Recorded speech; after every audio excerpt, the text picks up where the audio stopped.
morning, everyone. My name is Tiana Marie Ford, and I'm going to share with you a spoken word piece that I wrote titled Unapologetically Me. And it's all about self-love today. So look at your neighbor and say, self-love is the best love. I realized that if I wanted to be truly happy, I had to be comfortable with just being me. Despite the things that has tried to get in my way and all the times I almost ran away to escape the reality that had the capacity to overtake me. So pardon this fake face I used to put on to replace who I was created to be, because for the longest, me plus me equaled emptiness. Carrying heavy black bags under these restless eyes makes it hard to sleep at night, yet I still rise and press towards the mark of the prize. I fight, giving them jabs and right hooks with my notebook. I bounce back from the blows that left me on the ropes, bent but not broken, sad but still hoping for these body shots to stop. I bought this smile and safeguarded so that it could stay a while. I knocked out absurd words that made it past the 26th round. And I don't need no belt, I'll just adjust my crown that was lost and now found. This heavyweight champion on a mission doesn't need permission to fulfill my destiny. I choose to be happy. I choose to be free. I choose to be beautifully me. And that's silly, strong, kind, and sometimes blind to uppercuts that rattle my brain and try to drive me insane, but I resist the pain and don't complain. I keep advancing and dancing because victory is mine when I stop wasting time and energy swinging at things that don't matter. So I let them chatter and continue their laughter because they don't know what I'm capable of as a woman, who I am and will be every time I choose to be unapologetically me. Thank you. And at this time, I'd like to introduce our Vice Chancellor of Student Affairs, the fabulous Dr. Felicia McGinty. Thank you.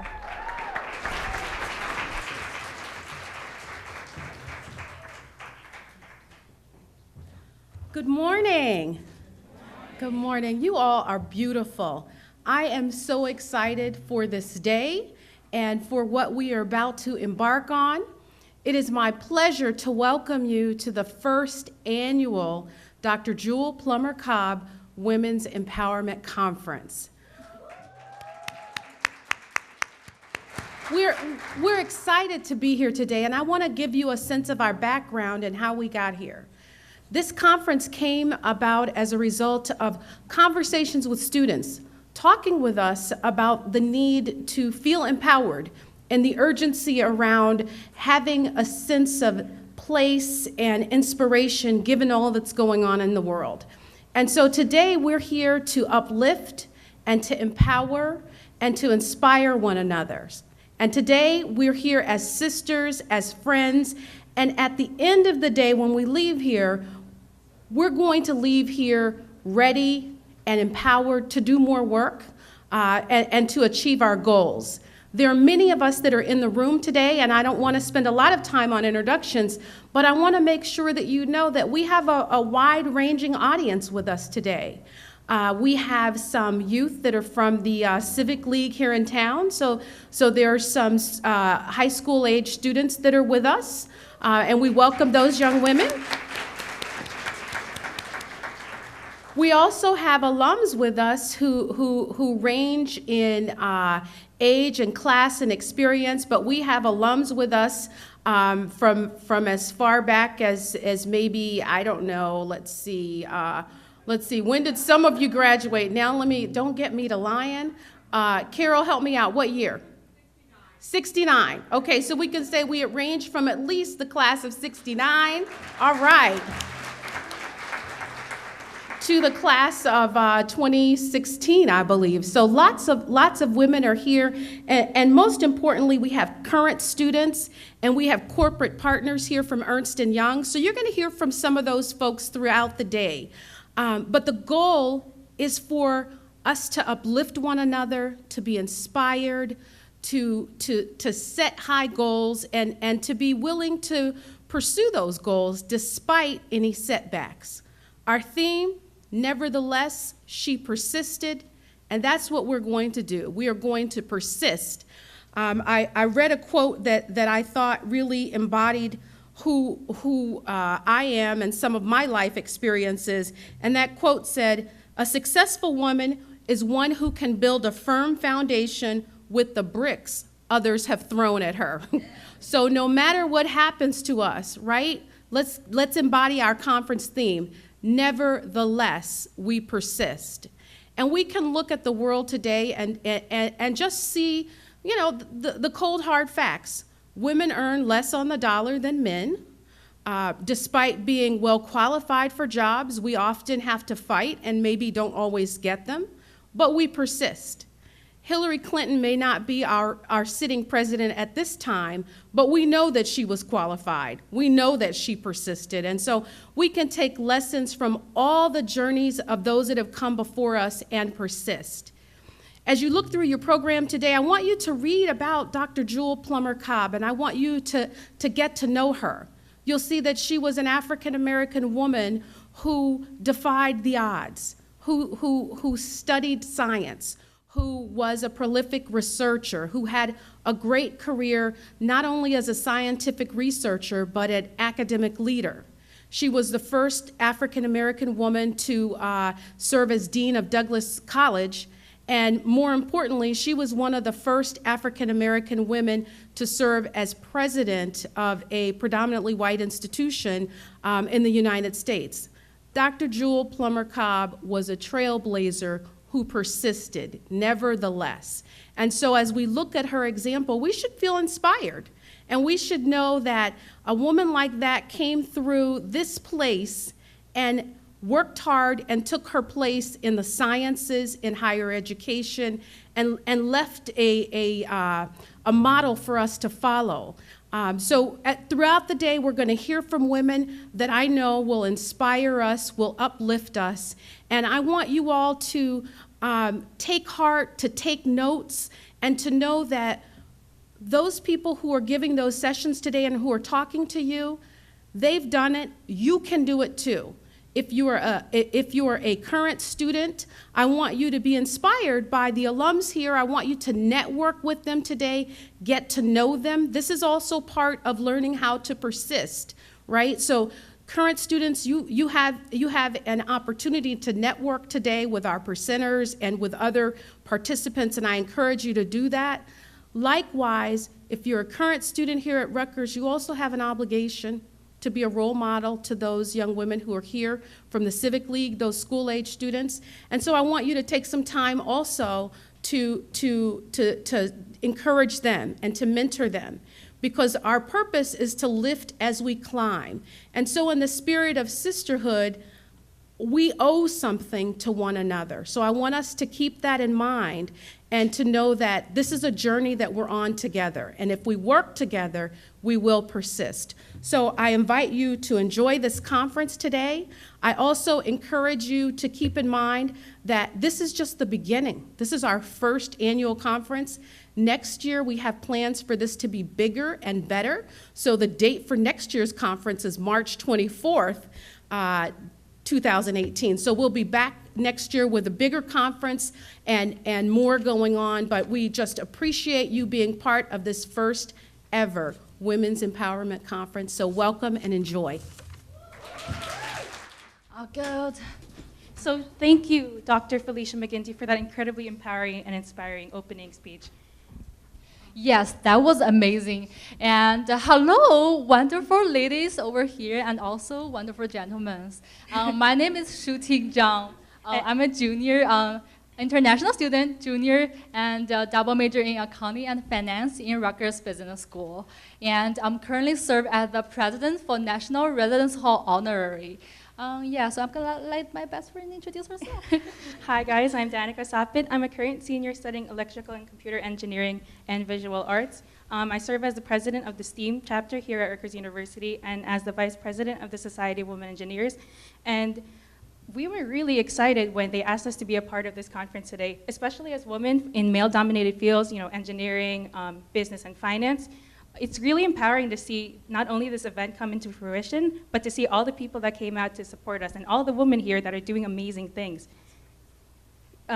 And shooting here, even though we've only been working for, 3 days. Yeah, 3 days. She and I are, each other's new best friends. Yeah. Yeah. And so, Danica, I feel like it's such a great honor and privilege for us to be able to stand here and host this amazing conference, right? Yeah, I absolutely agree. And we want to give a special thanks to, the Wonder Woman and the masterminds behind all of this, Karima Woodyard and Esther Exantis, and of course all the people that are making it possible today, including our student STEAM ambassadors and all of our speakers here today. And of course, our well-dressed audience in front of us. Today is a day of stories, and we want you guys to be able to gather as many stories as you can today. Learn a bit about the people in the room, learn a bit from each of the speakers, and learn a bit in the process about yourself. Yeah. So do you think they're ready? Yeah, I think they're ready. All right, so now we're going to be very excited to get into our first part of the Hot Topic Talks. As you know, this conference is aimed to motivating and empowering women in our community and to help them to understand the value and to help them to know how important the self-love is. And Hot Topic Talks are fantastic opportunities for women to be able to come here and share their own experiences. And also, hopefully they can inspire audience to learn something. Each talk will be about 5 to 7 minutes and can be it can be very emotion-filled. So please open your heart, your mind, and your ears to those wonderful ladies. And so I'd like to introduce our first speaker. The 32nd U.S. President Franklin Roosevelt once said, "The only thing we have to fear is fear itself." And our first Hot Topic speaker will tell you that no one should ever let fears impact their decision. So it is with special excitement that I'm pleased to welcome Ms. Christina Ramirez. Christina Ramirez? Yeah. Christina Ramirez is a PhD candidate in cellular and molecular pharmacology at Rutgers, New Brunswick. She has been the lead graduate mentors at the Bunting Colby Residence Hall for Women in STEM for the past 4 years. Christina is going to have storytelling for us today, inspiring us to think. And next time when you have a brave situation, maybe you can make a better choice. Her story will start from a yellow pencil. And now, ladies and gentlemen, please join me in welcoming Christina.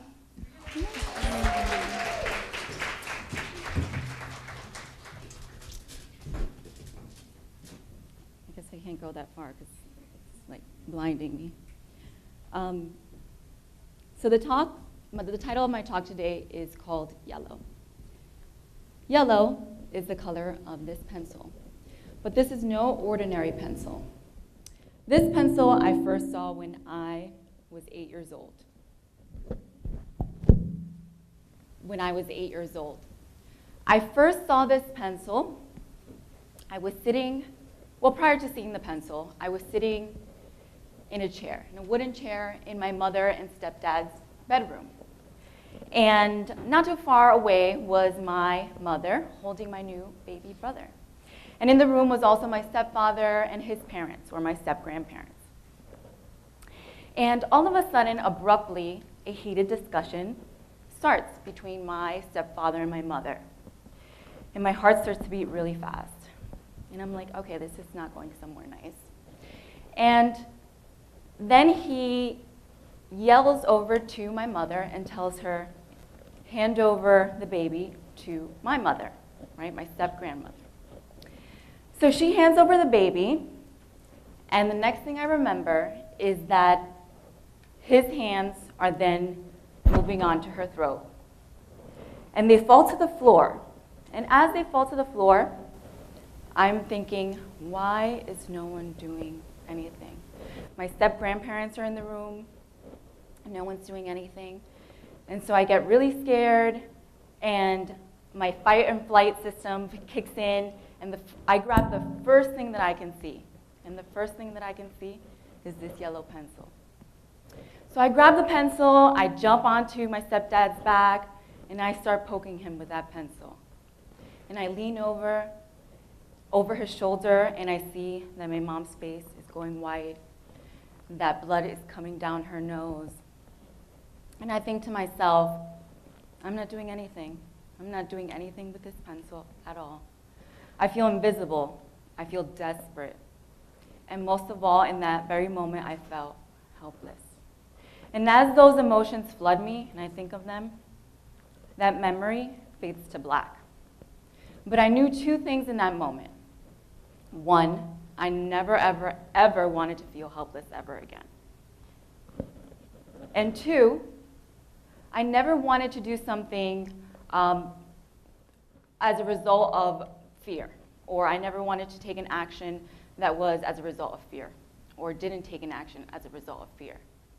Because I felt in that moment, my step-grandparents didn't take action. Why? I think because they were scared, and they basically felt that that was a normal situation coming from a Hispanic, culturally Hispanic household, where the male dominates the relationship, he dominates the household. So for them, maybe that was normal.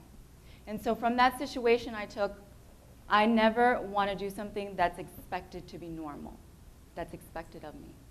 And so as the rest of my life progressed, I did exactly that. When all the girls were choosing the clarinet in 4th grade, I chose the saxophone.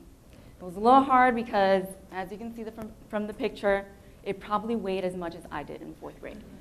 So it was hard lugging that around back home every day from school for practice. Nevertheless, I did. Okay. But I never really faced perception, like eye to eye. Never really hit me until senior year of high school. Senior year of high school, I was coming down the steps, going to the lunchroom to have lunch with my friends. I get to the large round table that we sat at every single day, and my friends are having a discussion. And the discussion is surrounded behind senior rankings. And so my friend turns over to me and he says, "What was your rank?" And I said 16. And he said, "No, really, what was your rank?" And I said, 16. 16 out of 455. And that was the first time I really faced perception. I thought, what do you mean? Why can't I be 16?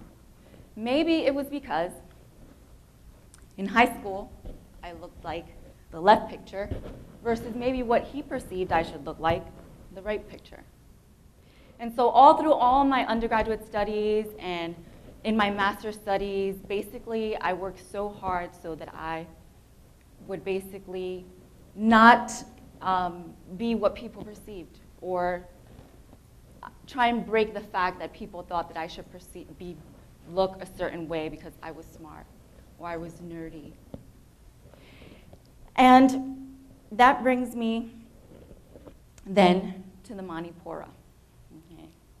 So as I worked hard all throughout my undergraduate studies, through my master's studies, I was able to land a position at Memorial Sloan Kettering Cancer Center in the city, working as an assay development scientist. And I thought, wow, I've made it, right? And so my Manipura chakra is strong. But what is the Manipura chakra? The Manipura chakra, if you've ever taken yoga or meditation, you know a little bit about the chakras.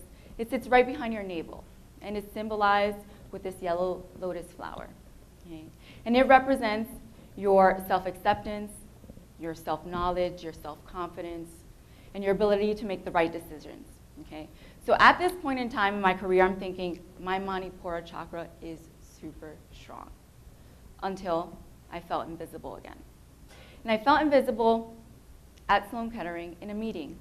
I was sitting there with my boss. I started working on this project, and I was presenting the preliminary data to our collaborators, right? As I start the presentation, I'm presenting, and all of the questions from the collaborators are being addressed to my boss. And I'm thinking, okay, this is my data. I'm the scientist behind this data. Why is nobody really seeing me? Why am I not being seen right now? And so in that moment, I knew it was because it was a male-dominated room. They all had PhDs, and me, I only had a master's. But in that moment, I used those negative feelings to fuel positive action. And as a result, I ended up, from that research, getting a publication in Nature Biotechnology, which is one of the most prestigious scientific journals in the scientific community.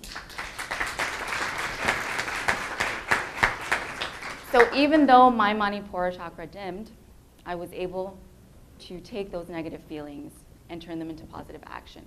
And that's really the message of the Manipura. Either you live out your life's purpose, or you can live out your past experiences. And so today, I want to tell you to go ahead and take those negative feelings and turn them into positive action. And so those positive actions have led me here to Rutgers University pursuing my PhD in pharmacology. And to tell you the truth, it has been a very, very, very hard journey. Nothing easy about it. And sometimes, still, my Manipura chakra, it dims. But when it does, I say to myself, wow, you have accomplished so many wonderful things. And you will continue to accomplish so many more. Why? Because you are helpless no more. Thank you.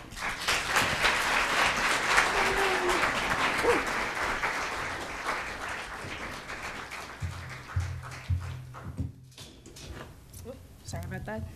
But Christina, thank you so much for your incredible bravery, your Manipura chakra, and good luck on your PhD journey and your journey towards becoming a more and more recognized scientific, phenomenon. So now I want to introduce our next hot topic speaker. She's actually a friend of mine. We've suffered through 4 years of sleepless nights in electrical and computer engineering together. We've worked in Society of Women Engineers together. Her name is Christina Perry. She's also a senior in electrical and computer engineering. And currently she's the president of the Engineering Governing Council. And as engineers, we work a lot to develop products and to deploy things that help people around the world. But today, Christina is going to talk about one of the hardest things for us as humans to develop, which is our inner voice. She's going to talk about her journey, developing as a human as she went through her college career, and she's going to talk about that inner voice, whether it's a physical trait of yours or something deeper within yourself. As Steve Jobs said, don't let the opinions of others drown out your voice. So with that, welcome, Christina.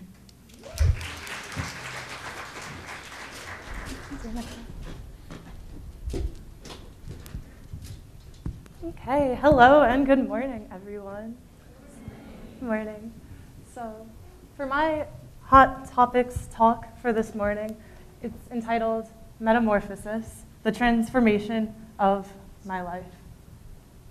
So first, I have a question for you guys. This is a butterfly.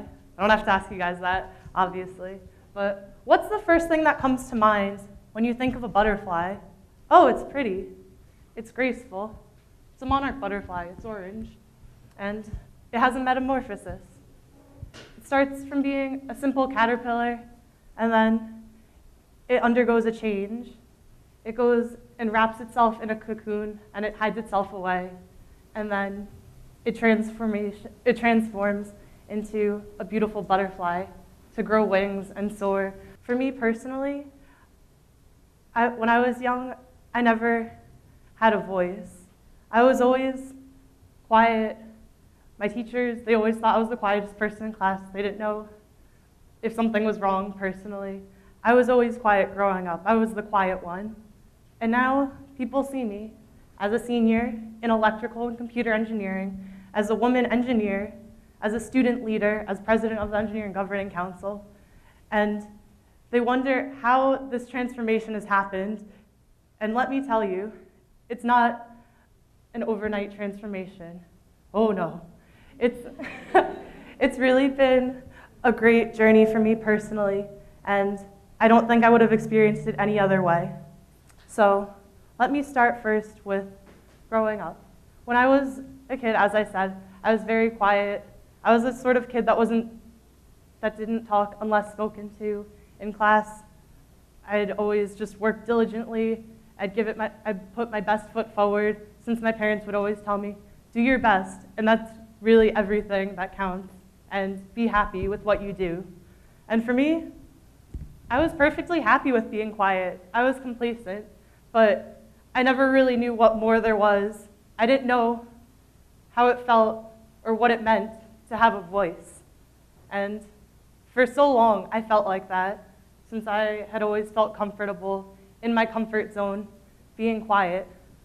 So I'd like to consider this my phase when I was balled up and really just hidden away in my own sort of comfortable cocoon, shutting everything out, everything from the outside, really just being in darkness, and my own personal viewpoint, my own voice was concealed from others. Others didn't know how I felt. Even if I felt like I wanted to voice something, I really didn't know how to. I just would complacently, contently go along with it. And then I realized I can't always be like this. One of the greatest influences of my life is my older sister, Amanda. For me, I think we're very different, of course, in which she was always the more extroverted person, the more outgoing person, the person with friends, the person who had someone to always talk to and was easy to talk to. She brightened people's days and was pure radiance. I wanted to be like that. I wanted to have a voice. I wanted to be able to see others happy and be able to make them happy and have some sort of impact on them. But I didn't know how. And growing up as the younger sibling of my family, the baby of my family, I always felt like I had to live in the footsteps of my sister, Amanda.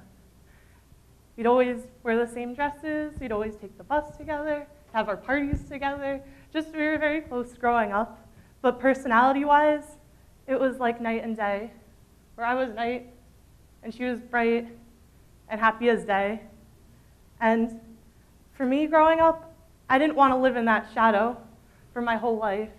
I didn't want to be in the shadow of my parents telling me, oh, you did your best, and just living in the wake of my sister. I wanted to be myself. I wanted to have a voice. So one of the greatest opportunities that I took up personally was in middle school and then on into high school. One of the things my sister did, since, I naturally did follow in the wake of her footsteps, she did sports growing up. She did field hockey. I was like, okay. I tried sports in gym, in class. Never really worked out so well for me. I was like the embarrassing kid that got hit in the face with the ball all the time, hands down. So for me, I was like, what kind of sport am I gonna do? I wanna do something that it might put me out of my comfort zone, but it makes me happy, and I can at least relate to my sister in that I'm doing a sport because she's doing a sport. So then, what do? I do running. So no contact sport, it's great. And so I start running, middle school, 7th grade, first day of cross-country practice, and I was one of the slowest runners. I'm not even kidding. And for those of you in the room, running's I know some people are not about running at all, and it's difficult. It really is. And for me personally, just struggling with knowing that I wasn't a great runner from the start, but day in, day out, practice every day, through the rain, through the sun, in the heat, through the wind, snow even, ridiculous conditions. I stuck through it, and why I was able to stick through it was with the motivation from my teammates, from my coach, in that they were able to push me to step outside of my comfort zone, that cocoon that I really never got the chance to break out of. And it made me realize that I could push myself a little bit more than I would in my comfort zone. It made me just a little bit more uncomfortable running an extra mile or doing an extra workout, running hills. And it was difficult. It really was. But with the support of those around me, it really empowered me to have a greater will to push myself forward as a physical limit, but also mentally. I was really able to push past that. And then with my parents, with my sister, she stopped doing sports. So I was like, oh, I don't need to do sports anymore.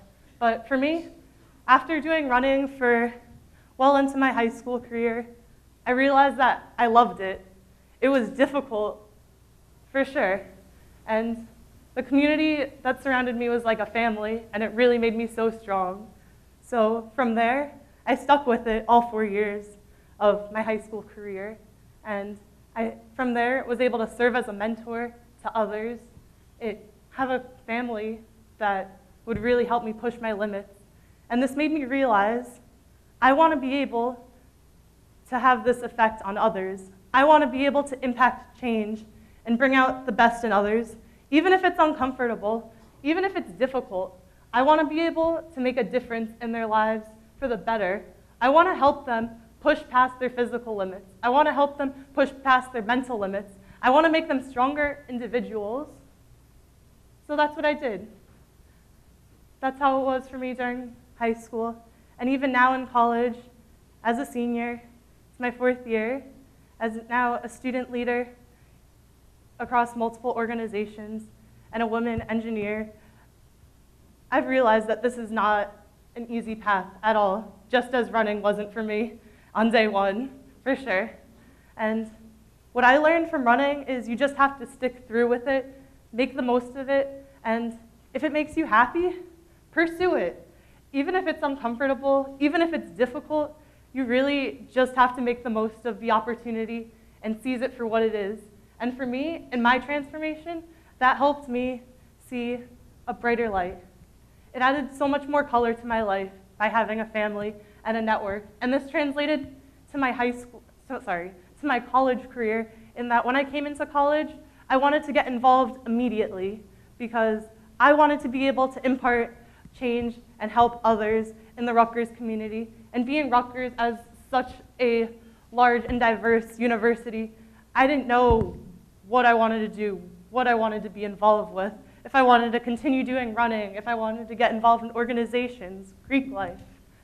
And I somehow managed to do all of that on top of engineering, believe it or not.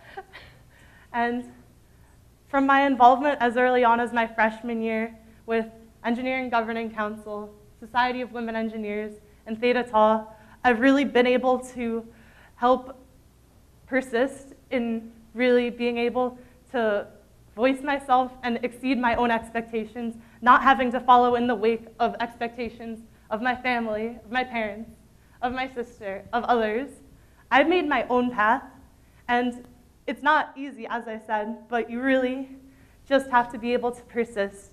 And now, as a senior, through several of these leadership positions in organizations, I've really been able to help others build a path by serving as a mentor, just as upperclassmen on my high school track and cross-country teams did for me. I've served on multiple executive boards for my organizations. I've served as a mentor for several underclassmen in my major, and I've been a friend to many who did not have a voice, and I wanted to give them a voice. I wanted to help them realize their inner strength, their inner voice that they might not have realized otherwise. And how to do that, you ask? You have to do what makes you happy, and you have to get outside of your comfort zone and push past your limits. That's exactly what running did to me.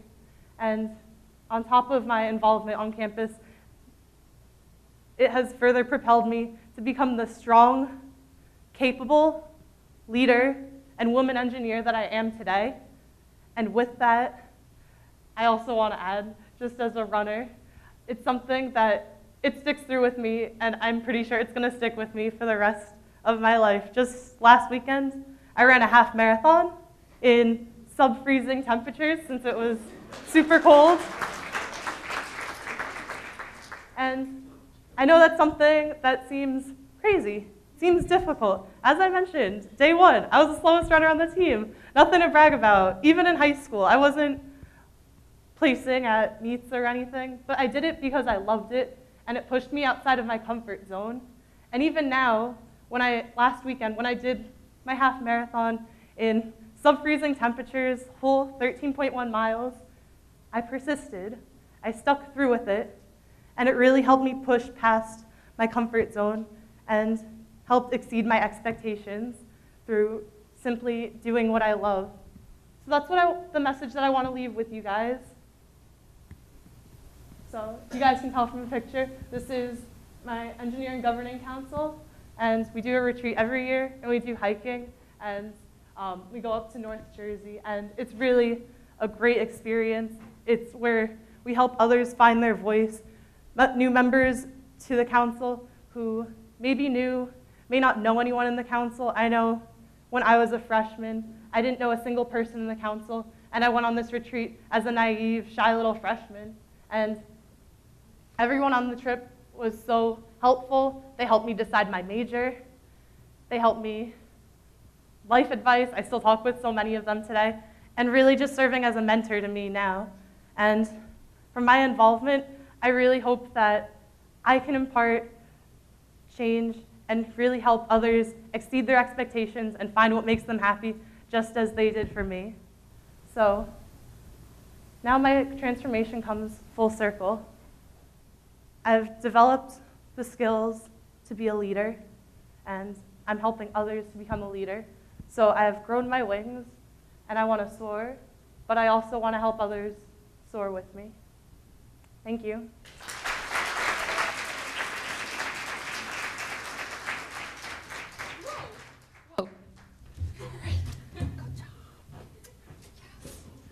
Wow, thank you, Christina. Her speech actually really touched me. As I mentioned, I'm an international student, so this is actually my third year being to this wonderful country, United States. And I remember my first year here, I can't speak English. I was in the international Newark airport. I was trying to find the elevator, so I asked a lady. I was like, "Excuse me, sir, where's the elevator?" And she turned around, she was like, "I'm not the guy," and she walked away. I was like so awkward. I didn't mean to hurt her. I apologize if she can ever hurt me again. Yeah. So now I'd love to introduce our next wonderful speaker, Chanel Jordan. Chanel Jordan is a sophomore in School and Art and Science Classic. And she's also currently served as the Executive Vice President of the Residence Hall Association. Last summer, I had the honor to work with Chanel Jordans in the Res Life office for student organizations training, and we also tabled together for new student organization. Chanel Jordan is definitely one of the most empowering, motivating student leaders you can ever find on campus. Her word is very strong, and her mind is very strong and powerful. And Chanel told me, in the future, she hoped to bring this influential mind and a powerful language into the real world, maybe serve as an international human rights lawyer or serve in the politics areas to help people. So now, ladies and gentlemen, please join me in welcoming Chanel Jordan.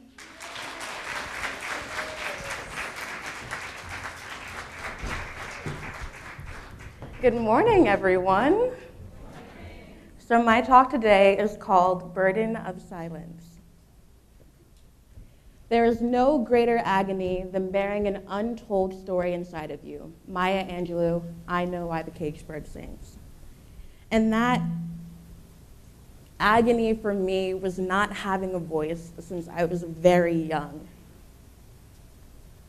There were three things in my life that made me who I am today. And a lot of pretty awesome things come in three, like chocolate and Netflix and sleep. Like, those are like my top three. So good things come in three, like a trifecta, a noun. A run of 3 wins are grand events. And these three things, while they may not be grand to other people, they made me into the woman I am today. As I said, when I was younger, I felt as if I didn't have a voice. And the 3 instances, the first, I was always very quiet when I was younger. Sort of like Christina, I stayed very quiet in the classroom. Even if I had something to add to the conversation, even if I wanted to participate, I always hindered myself from adding to the conversation. I remember my mom coming home one day from a parent-teacher conference, and I remember distinctly it was in 5th grade, And she came home and she said, "Your teacher wants to know why you aren't talking in the classroom." And I was like, "I don't know." And it's not like I was a bad student. I was a good student. I got straight A's. I was in excelled classes. And she said that, we kind of have an idea of why you don't speak. And they said, "It's because of your speech impediment." And it was like, boom, that was my problem. Whenever I spoke, people would laugh at me. They would make hissing noises. I kind of felt like the snake from the Jungle Book. I just always felt like the outsider.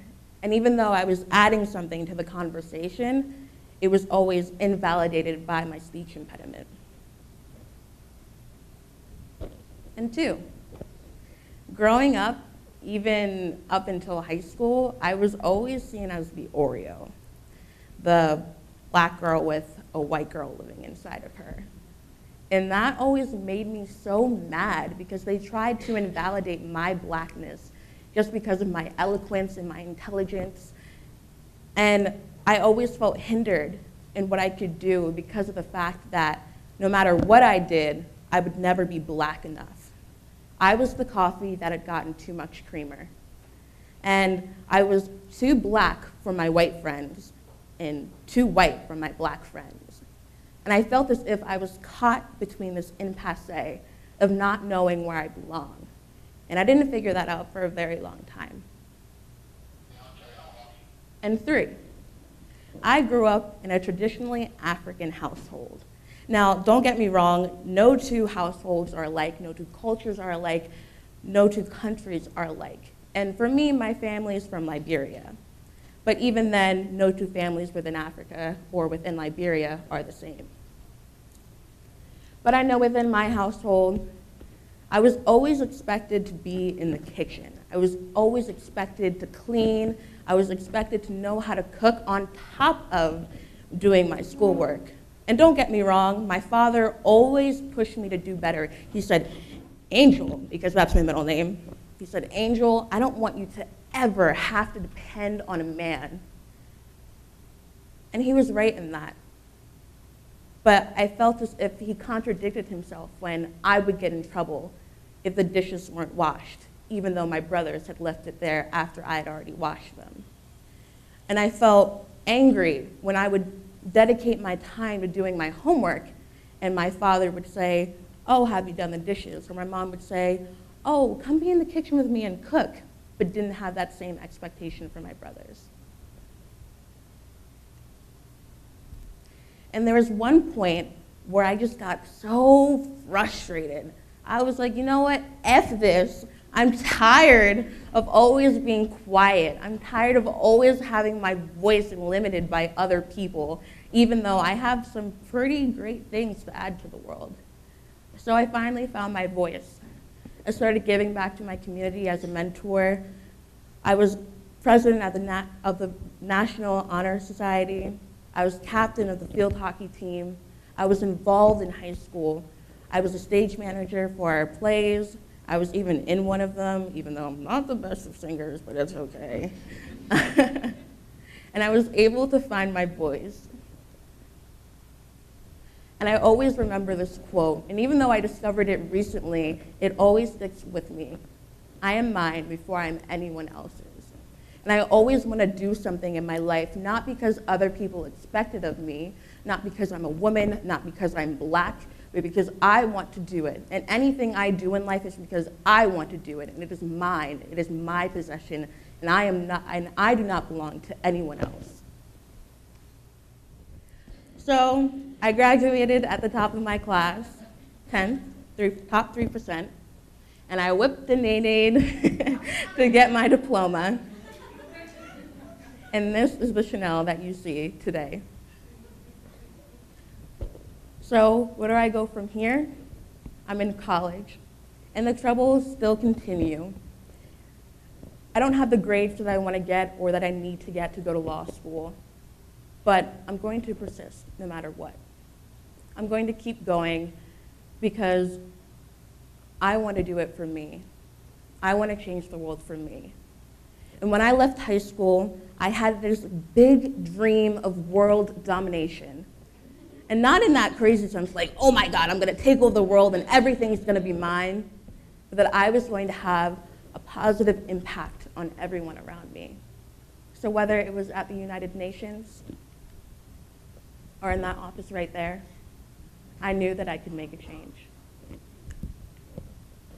I have hated the words and I have loved them, and I hope I have made them right. And I've had a love-hate relationship with words for my whole entire life. And as you can see, I have a really big thing for quotes.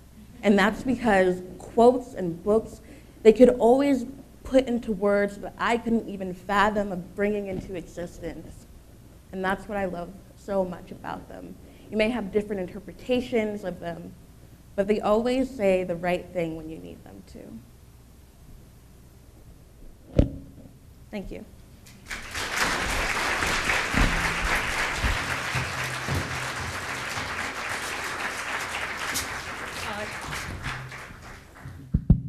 Chanel, that was fantastic. So last night was the first time that we heard that speech, and we were all practicing with all the speakers, and when she performed it, we all said, Chanel, how do you memorize so well? How do you know when to transition? How do you know when to say such and such? And she said, practice, memorize. No, that was all improv. That was all from the heart. And just thinking about that, how she calls herself a quiet girl, I'm so impressed with her, and I always love hearing Chanel talk because she has this rhythm like no other person that I know. And with that, we're going to transition now to the first round of our empowerment breakout sessions. You can see in your program booklets, which are on your tables, the empowerment breakout sessions are these talks that we'll have in the outside rooms in the BSC. And they'll be on various topics of women's empowerment and other things that you may be interested in. You guys can go to whatever talk that you want. Just be sure to come back here. We're going to have lunch and our keynote address. So we're just going to keep rolling right along, and we have a lot in store for all of you. So with that, I hope you guys enjoy the sessions, and we'll see you back here for lunch. What better ways to empower than through recognitions of the hard work put forth by our community members? I'm very excited to welcome to the stage Ms. Jackie P. Taylor, who is the Ernst & Young's Executive Director of People Advisory Service, to present our awards. Let's give a very warm applause to Mr. Jackie Taylor. Thank you. Awesome. On behalf of Ernst & Young, I'm really, really excited to be here to celebrate the first Women's Empowerment Conference for Rutgers University. The vision that Dr. McGinty shared for this empowerment conference aligns directly with the vision and values of Ernst & Young. And we recognize the importance of having women represented in the workplace, but not only represented from a numbers standpoint, but we really honor and recognize the importance of women's contribution in the workplace and the huge value that we add, along those lines. One of our taglines is building a better working world. You may have heard that. And the only thing that really makes it more than just a tagline is when we involve ourselves with events and activities like this, because these are the types of things that breathe life into that mission and that goal. So we're really excited to be a part of this first year. And as I mentioned to Dr. McGinty, we're really committed to helping to shape and be even more involved as we evolve it to a bigger and better event in years to come. So we're excited about that. One of the things that we shared was that I'm an ED in our People Advisory Services practice, but my focus is around organizational effectiveness and technology enablement. So you can imagine, yes, Ernst & Young is more than an accounting firm. We do technology and HR as well. But you can imagine that there have been numerous instances where I have been the lone woman in the room in a field that has been historically dominated by males. I have the privilege of having almost a full table full of young ladies who are studying some semblance of technology. So I'm excited and really, really looking forward to the future, right, of our women leaders. So I would just want to give a hand to the students who are breaking barriers and reaching out there. One of the pieces that I wanted to share beyond the theme of persisting is the importance of preparation. I am, in addition to being a leader at EY, I'm also a mother of 5 children. And I recently took my kids to Rebounders, which is in the Edison area. And it reminds me of something that I want you to take with you. So while we were at Rebounders, are you guys familiar with American Ninja Warrior? Okay. So they've added this thing where they have like the replication of that challenge, that obstacle course. And so I did it, okay? And one of the walls requires is 2 walls, 2 heights, and you have to run, try to grab the top, and then pull yourself up. So there was this little girl, she's about this tall, maybe 7 or 8 years old. And when you get to the top, you have to press the button, and then the smoke comes up, you know, to culminate. And so I did it. So this little girl looks, and she's like, I want to press the button. So I'm like, okay, you can press the button. So I'm helping her. I don't know why I feel like I work there. I'm like shuffling the kids. And so I'm like, just run really fast and then just focus on the top. So she runs up and she focuses and she pulls it. She doesn't make it. So I'm like, you've got to give yourself more room to run. She was right up in the edge. So you've got to give yourselves room, right, to run and reach the goal. You guys are getting that analogy, right? So I had her go to the side of the line. I moved all the other kids. Nobody from Rebounders stopped me, just so you know. I move all the other kids to the side, and I'm like, start from here, and then you run as fast as you can and reach for the top. So she goes to the side, she runs, she gets to the top. I'm like, yes! So I'm standing there, and she's up there, and her little legs, she just couldn't get her thigh up to get to the top. And literally, we're all waiting there, and she spent at least a minute, and that's a long time, just pulling and pulling and pulling to get to the top, and she couldn't do it. I did this with her at least 3 times, okay? I stood in line, I'm like, you take my place, you go again, you know? So she runs, and she makes it, and she gets to the top. And she gets up there, and I'm like, yes, yes! I don't even remember her name. I'm like, yes, you know, you did it. So she's looking, and she has this look of fear, like a deer in headlights. And I'm like, what? I'm like, press the button. We've been doing this so you can press the button. Press the button so the steam comes. And she's looking at me, and she's like, and I'm like, what? She's like, I'm like, what? She said, I'm afraid of heights. So I'm like, this little girl went all the way to the top. And she thought, I'm about maybe a foot taller than her, so I can't. So anyway, she couldn't, you know, she didn't have, her fear overcame her, right? And so she didn't have the energy to slide down the pole, so someone helped her down. But when I think about that scenario, I think about what we're talking about and the stories and the anecdotes that you guys have shared. You've done great things to persist in the midst of trials and tribulations. You've done great things. You're building this muscle, which is what it is, of persistence to get through hard times. But don't forget to persist through the triumphs and to persist through the successes. Because similar to that little girl, I've seen a lot of people build their muscle on how to deal with hardship, but they don't know what to do when you reach success, when you reach the top. And that time is going to come for each of you women in here where you will reach your goal. And when you get there, you have to build that muscle of knowing how to handle that and appreciating what that feels like. It's okay to embrace your confidence, embrace your successes. You're not being conceited or vain because your self-esteem goes up from your successes. Embrace that. So what I ask today, as we embrace that today and the accomplishment of you all, as well as the women that we honor, that in addition to persisting, that you prepare. And in the background, you have the generation of women such as myself and many of us in the room who are preparing for your success. At Ernst & Young, we have awareness around women's issues where we work with companies and we share with them that when they have at least 30% women leaders in their organization, their profits go up 6 percentage points. That's real. It's not something we're making up because we feel good or we want them to just feel like they're doing the right thing.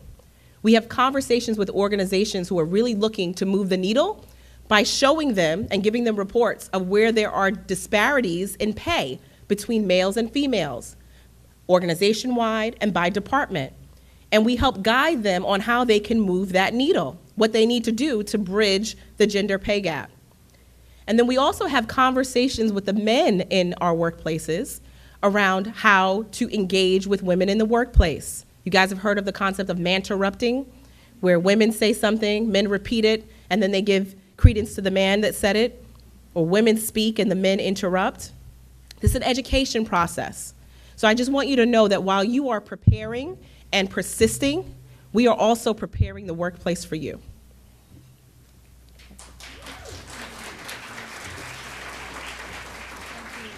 Just invite you to stand here. Yeah, thank you. Yeah. All right. All right. Okay. Yeah.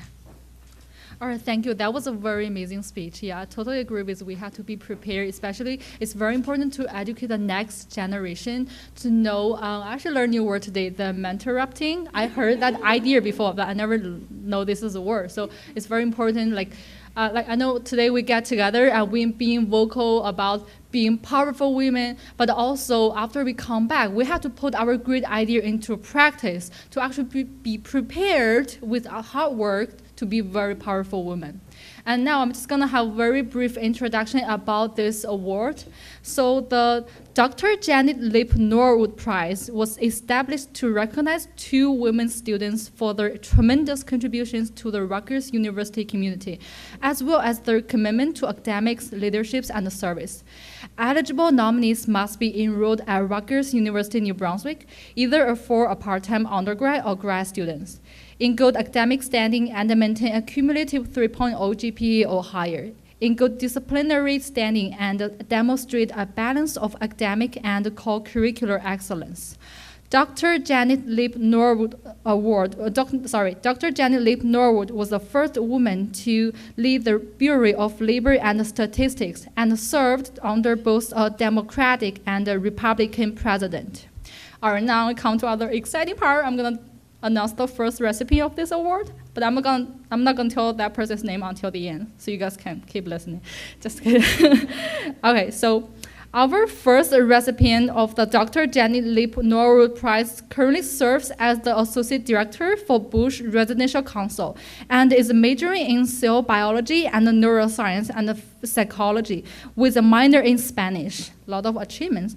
She has been a very active member of the Women in STEM Empowerment campaign, hashtag STEM Her Story Are You. In case you guys don't know this hashtag, you can also post picture on Facebook and hashtag STEM Her Story Are You, which supports the retention and the persistence of students in STEM at Rutgers, New Brunswick.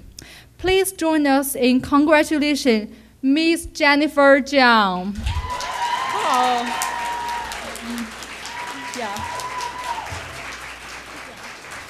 Congratulations. Yeah. And at this time, I'd love to have the photographer take a picture for Jennifer Jiang and Miss Taylor.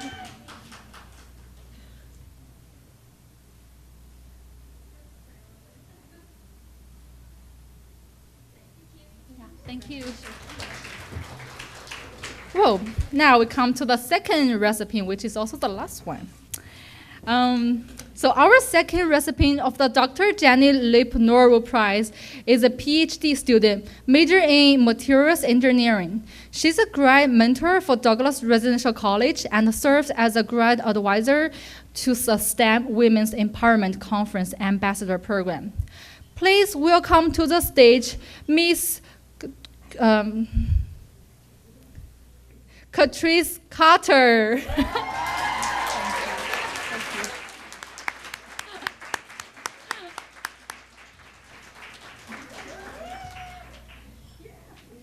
Congratulations. Yeah. Thank you. Yeah. Whoa.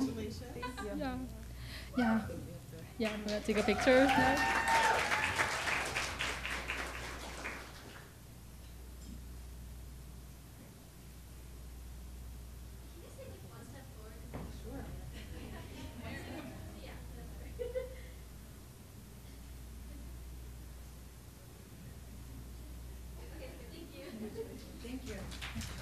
Thank you. Congratulations. Yeah. Oh, no problem. I just want to also thanks to all of the audience. You deserve the best, the most beautiful words in the world because you have been so engaging. I love you all. Give a very warm applause to yourself.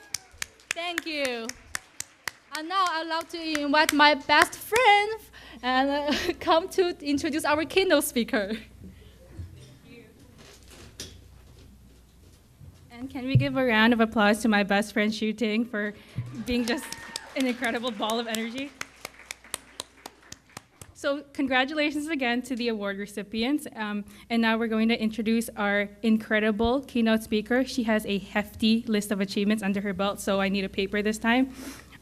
So Dr. Colleen Georges is a positive psychology coach, speaker, educator, and author. She runs a private coaching practice where she provides positive psychology, life, and career coaching, leads community wellness groups, and delivers organizational trainings and speaking engagements.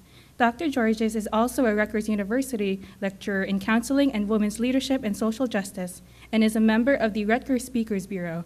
In her TEDx talk, Rescripting the Stories We Tell Ourselves, she discusses how we can change our internal dialogue to transform the lives we live. Dr. Georges is a 3-time Rutgers alum, earning her bachelor's, master's, and doctoral degrees in psychology here.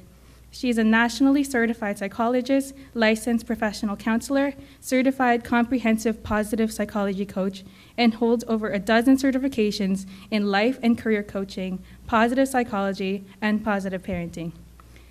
Along with that, Dr. Georges is also a Huffington Post and Aspire magazine contributor and co-author of 10 best-selling self-help books. Her expertise has been featured in various media, including Live Happy, Inspire Me Today, Mashable, The Job Network, New Jersey Family Magazine, and the Trenton Times. Outside of her incredibly hefty work life, Dr. Georges is a mom to a 2nd grader, PTO president at her son's elementary school, an active participant in school district committees and events, and a biweekly volunteer along with her son at the local community food pantry. Welcome to the stage our amazing keynote speaker, Dr. Colleen Georges.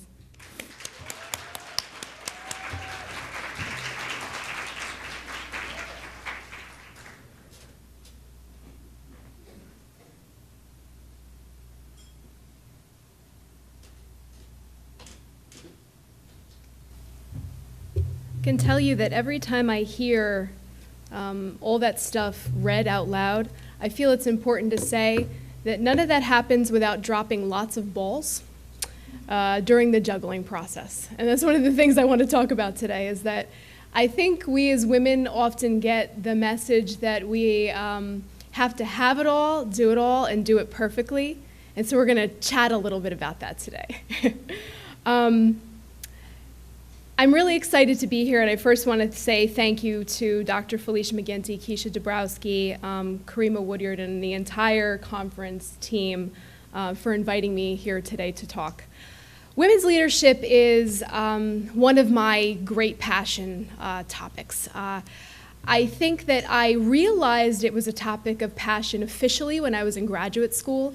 My dissertation was when you're going through the dissertation process, some of you are going through that now, possibly, and some of you will be potentially at some point.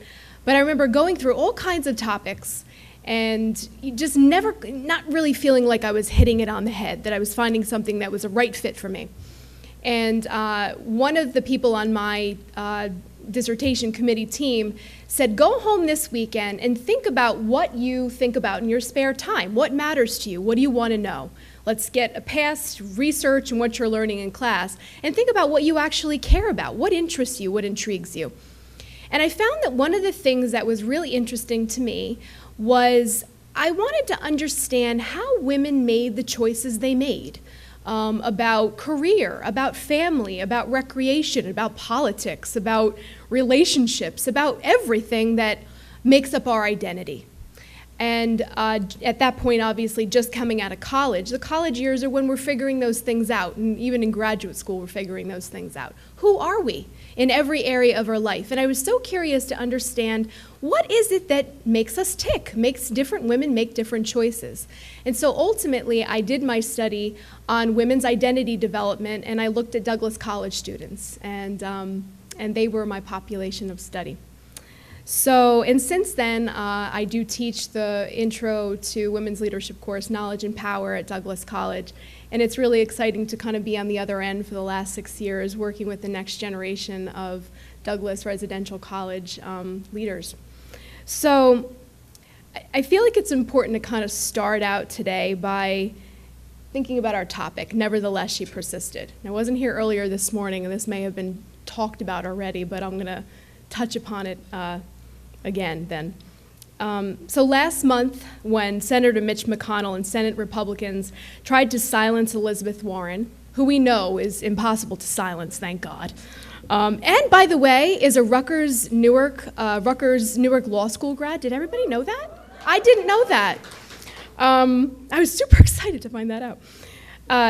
When he decided to try to silence her for speaking against our now Attorney General Jeff Sessions, he said, right, she was warned, she was given an explanation, and nevertheless she persisted. And hence we have memes and we have a conference title. And I think it's been, you know, again, I heard crazy things like there are people getting tattoos of nevertheless she persisted. And again, this came out of Mitch McConnell's mouth. Nonetheless, it's becoming a very empowering phrase, I think, for women. Another empowering phrase that came for women from another individual that not so nuts about. During the presidential debates in the fall, the person now being referred to as our president continuously interrupted Hillary Clinton as she spoke and eventually called her out as a nasty woman. And nevertheless, she persisted and she spoke. Jewel Plummer Cobb, who this conference is named after, experienced extreme racism and sexism while studying at the University of Michigan initially and Talladega College in Alabama in the 1940s, but nevertheless she persisted to earn her PhD in cell bio from NYU in 1950, which at that time was a school with basically all white faculty. She also became a cancer researcher, a faculty member, and a college president at Cal State Fullerton, and a dean here at Rutgers Douglas College in the 1970s. So Elizabeth, Hillary, Jewel, and so many other women wouldn't just sit down and be quiet. How dare they? Every day we are flooded with messages about why we aren't good enough and why we should just stop already. Some of these messages come from the outside, from family in some cases, friends, teachers, media, even our nation's leaders, who tell us that because of our gender, our race, our religion, our gender identity, our socioeconomic status, our immigration status, our sexual orientation, ability, and about 1 million other things, that we aren't allowed here. There's somewhere else we belong, but it ain't here. That we can't, and that we should be quiet. But oh, hell no. Yet one of the greatest problems that we face is when we internalize these messages and start telling variations of them to ourselves. We do this in a few different ways, through the words we speak or do not speak out loud, through our actions, and through the little, but sometimes really big voice in our heads. Do you know the voice I mean? Yeah. Together, these things create our story, but fortunately, stories can be rescripted. The work I do as a positive psychology coach is really about this rescripting of stories. It's dealing with how we talk to ourselves, how we stop ourselves.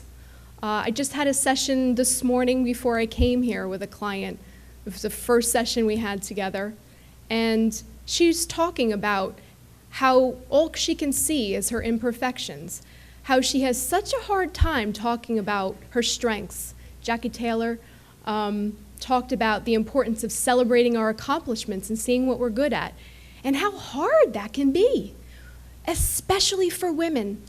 I work with women and men in the work that I do, and I do see men that struggle with this too, but I can tell you by far that it is a greater struggle for women to see what they're good at. There's this idea that we must be humble, that we must not have big egos, that we must not be narcissistic, and somehow that we must not celebrate the things that we've accomplished and the things that we're good at. So I thought, you know, coming here today, what are some of the messed up messages that I've learned about being a woman over my life? None that I believe anymore, but that at one time really influenced me. And I wondered if anybody might relate to these in any shape or form. You can't be, and I hate this word, bubbly and intelligent at the same time. Hey, hey. I lost track of how many times I've heard that said to me, or at least alluded to me very strongly, usually with the word bubbly, in that it was expected that because I have an upbeat personality, and I can remember these messages definitely from at least high school, and they came from men predominantly. That because I was upbeat, it was surprising that I had any sort of ambitions for my life, that it was expected that I was just some, bubbly, happy, brainless human. But I wonder if I had been an upbeat guy, if that would have been assumed of me. And I hear this in different variations from many people I work with. That sort of learning that you can simultaneously be two things that people think that you can't be simultaneously. Oh, here's one. That being friendly means you're flirting with people. Oh. Yeah. Now this came out of the mouths mostly of men. And some of them friends, some of them boyfriends at the time.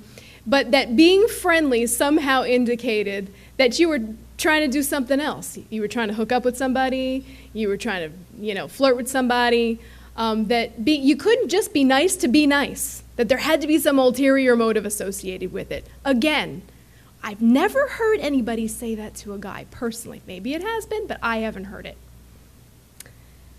Girls need to use being ditzy to get out of problems, like speeding tickets. Has anyone ever said to you, oh, if you ever get pulled over, just go, oh, I didn't know what the speed limit was. I heard that 1,000 times, mostly from fellow women who'd done it. And I remember the first time, I think there were 2 times I got pulled over for a speeding ticket. I remember the first time I got pulled over, and I was I'm not going to do that. I'm not going to do that thing. And I got the ticket. I don't know what would have happened if I had, but I wore that ticket with a badge of honor because there was no way I was going to use any of that BS to try to get out of something. Another message, it's a compliment if a man demonstrates that he finds you attractive. I don't like to call him the person being referred to as our president right now, did some demonstrating of such things. We heard about that, didn't stop him from getting elected. But nonetheless, you may have found yourself perhaps in a situation like this at some point. I remember the first time I can recall, and I don't know if it had happened previously, but I remember being a sophomore in high school at a dance. And I'd gone to this dance and this actually gets back into the whole idea of not being able to say no. I got asked to a dance by someone I didn't want to go to a dance with, and I said yes because I didn't want to hurt his feelings. All of that went on for way too long. And at that dance, I remember that, I don't remember how it happened. All I know is all of a sudden I was pinned up against a wall and kissed. And that felt like a huge big deal to me. I was 15. I didn't want it. And I remember telling people about it, and some people saying, I just kissed you, Colleen. It's not that big of a deal. I mean, it's not like you did anything else. But the thing is, though, I didn't want it. And so he was demonstrating, oh, he just likes you, Colleen. That's great. It's a compliment. But those demonstrations happened at other times of life. I remember being in graduate school and hearing about professors. There were a few that apparently felt it was perfectly appropriate to hit on their students.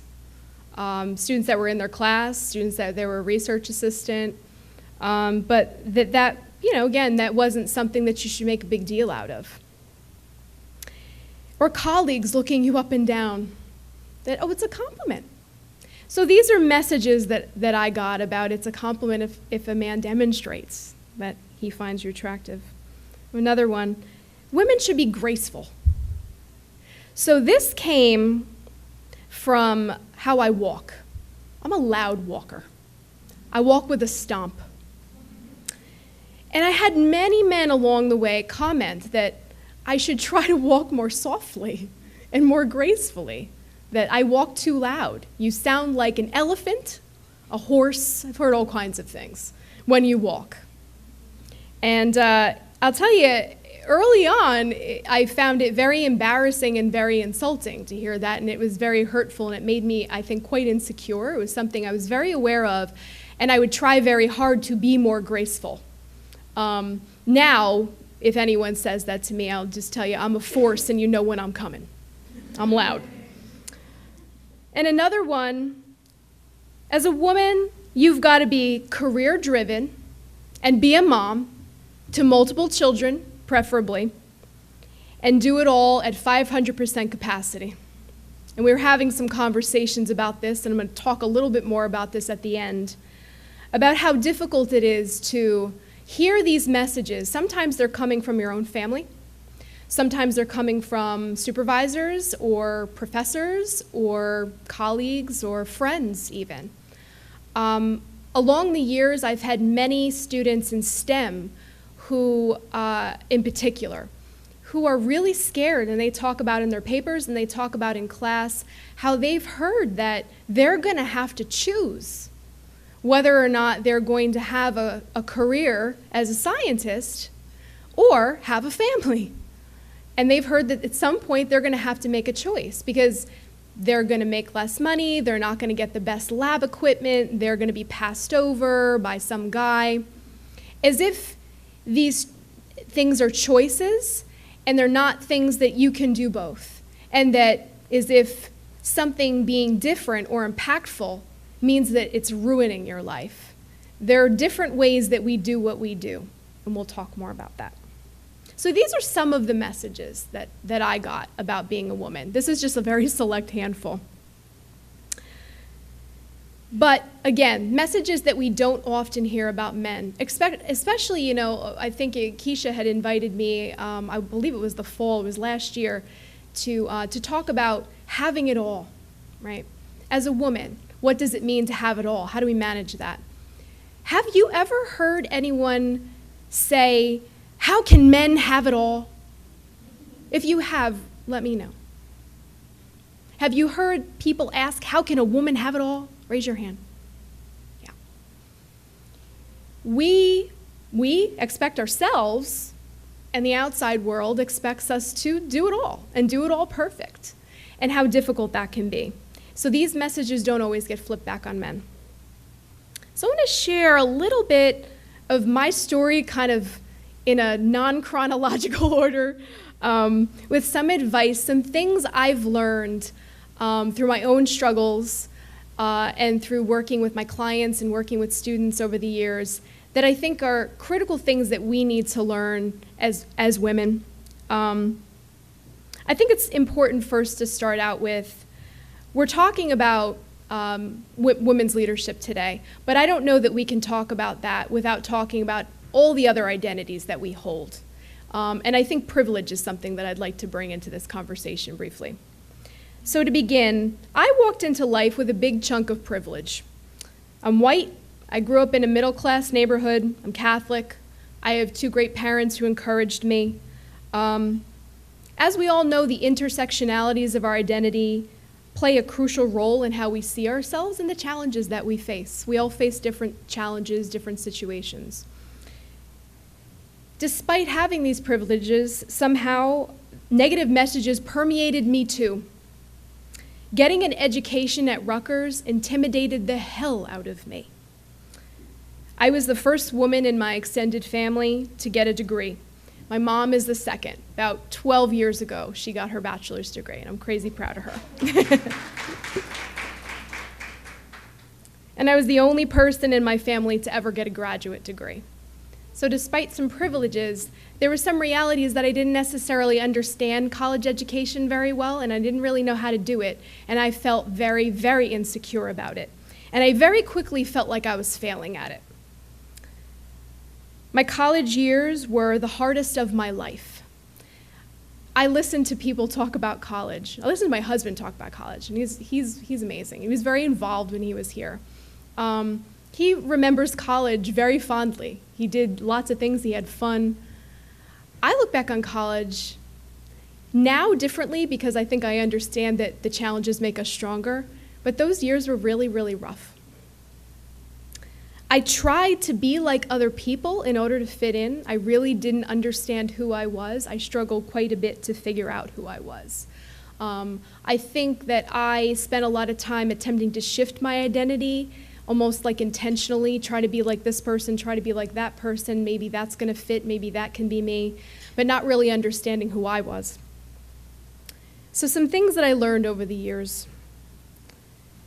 Rescripting the words the voice in your head is telling you. How many of you have a voice in your head that says some shit to you? Yeah.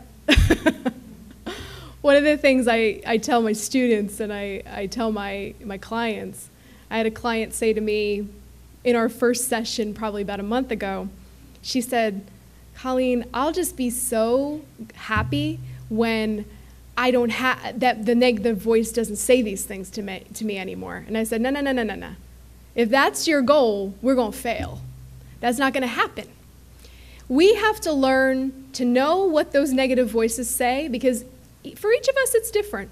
We all have things that are more salient for us and less salient for us. For some, maybe it's ruminating over things that have happened. You're analyzing the heck out of a conversation that you had with somebody. Why didn't this person text me back? Do they hate me? What did I say? Why did their face look like that? Why did they look at me in that way?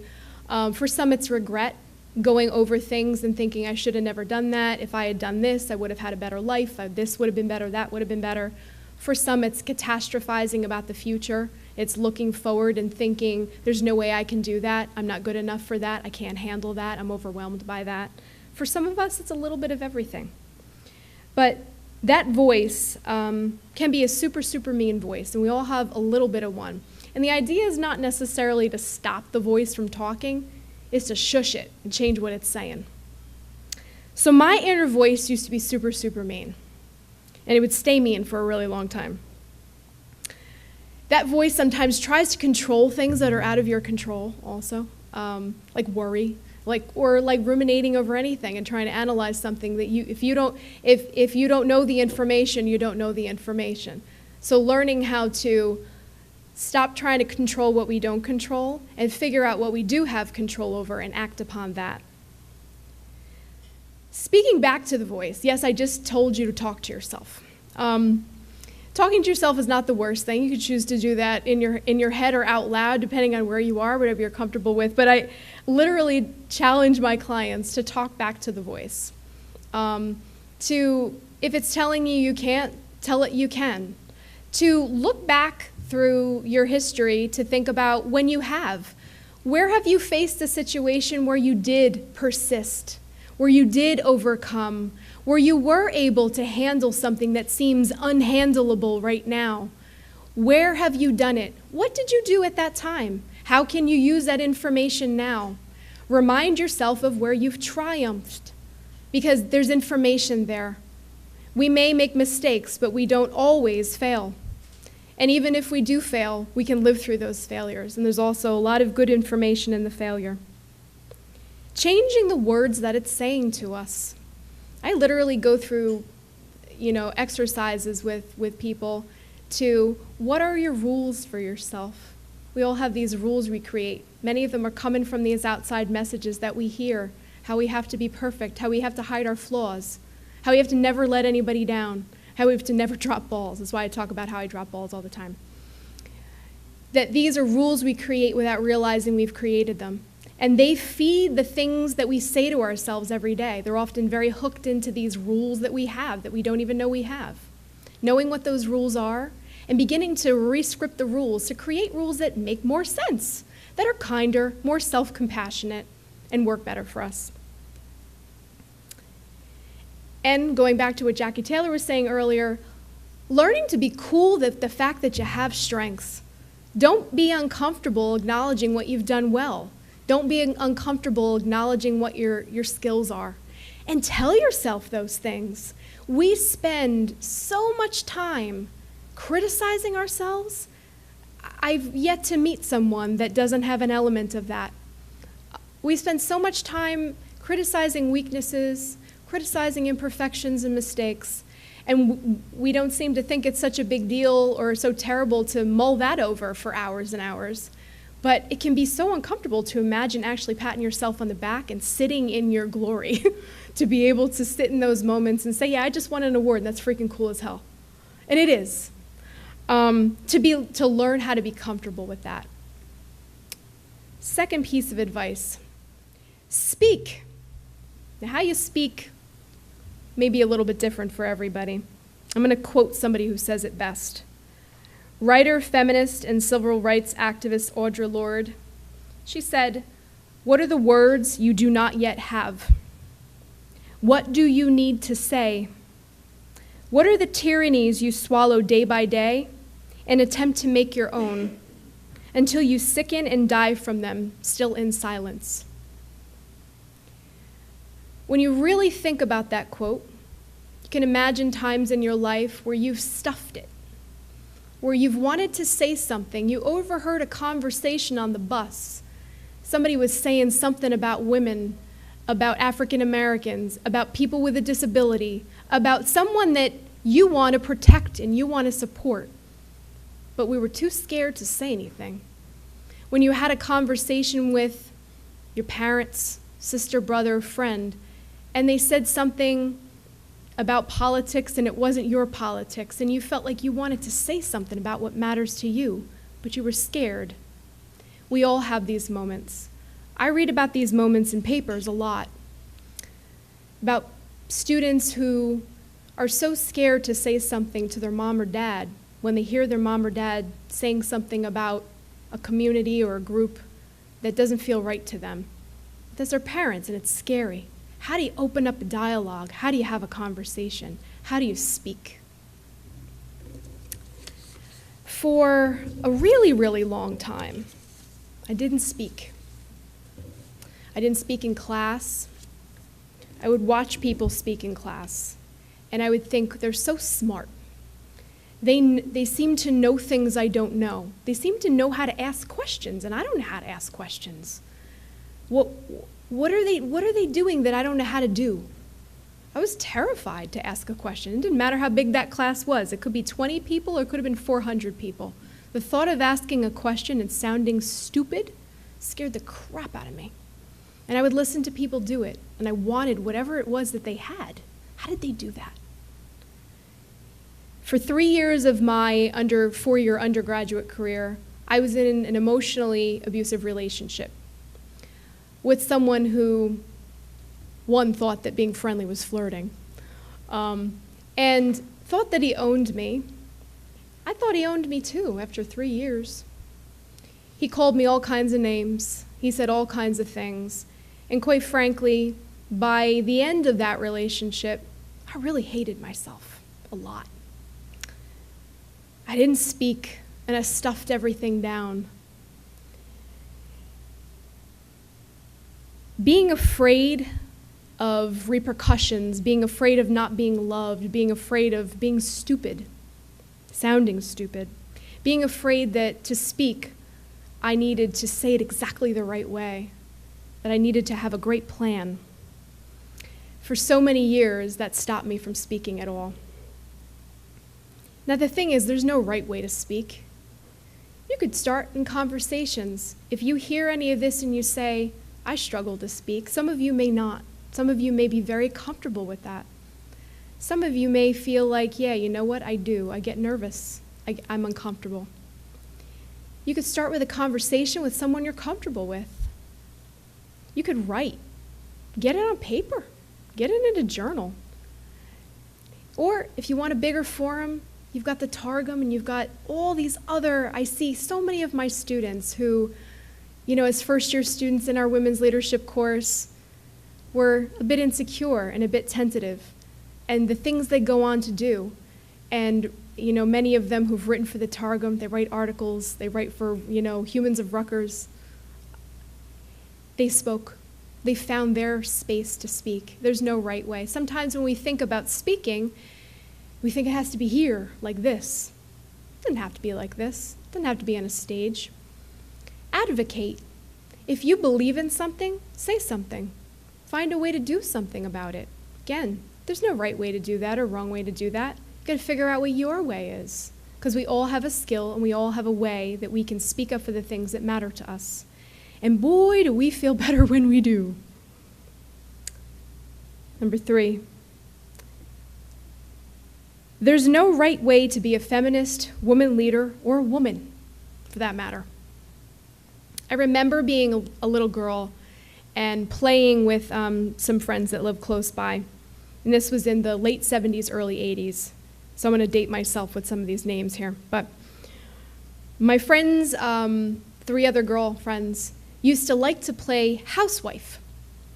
Now, there's nothing wrong with housewife. I just knew that housewife I wasn't feeling it. I didn't like this game.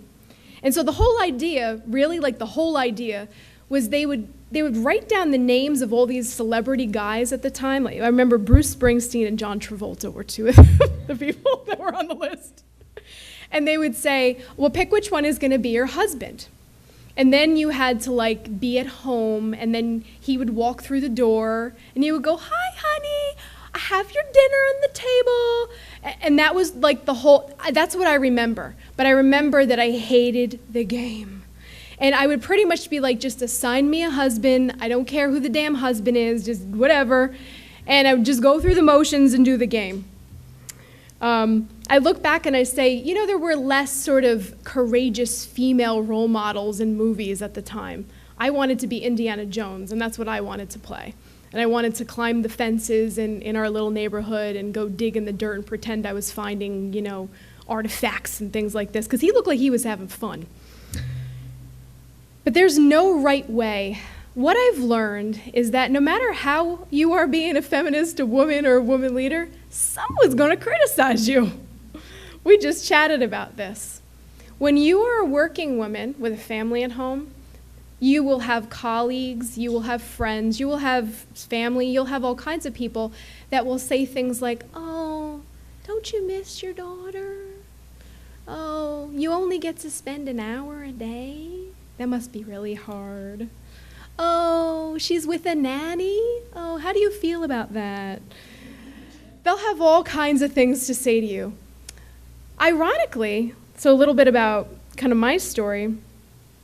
So in 2006, I became the director of, here at Rutgers, the TRIO, McNair, and SSS programs. Prior to that, I was an EOF counselor. Any EOF or TRIO students in the room? Oh, yeah. And, again, I got to do it, Jakeisha.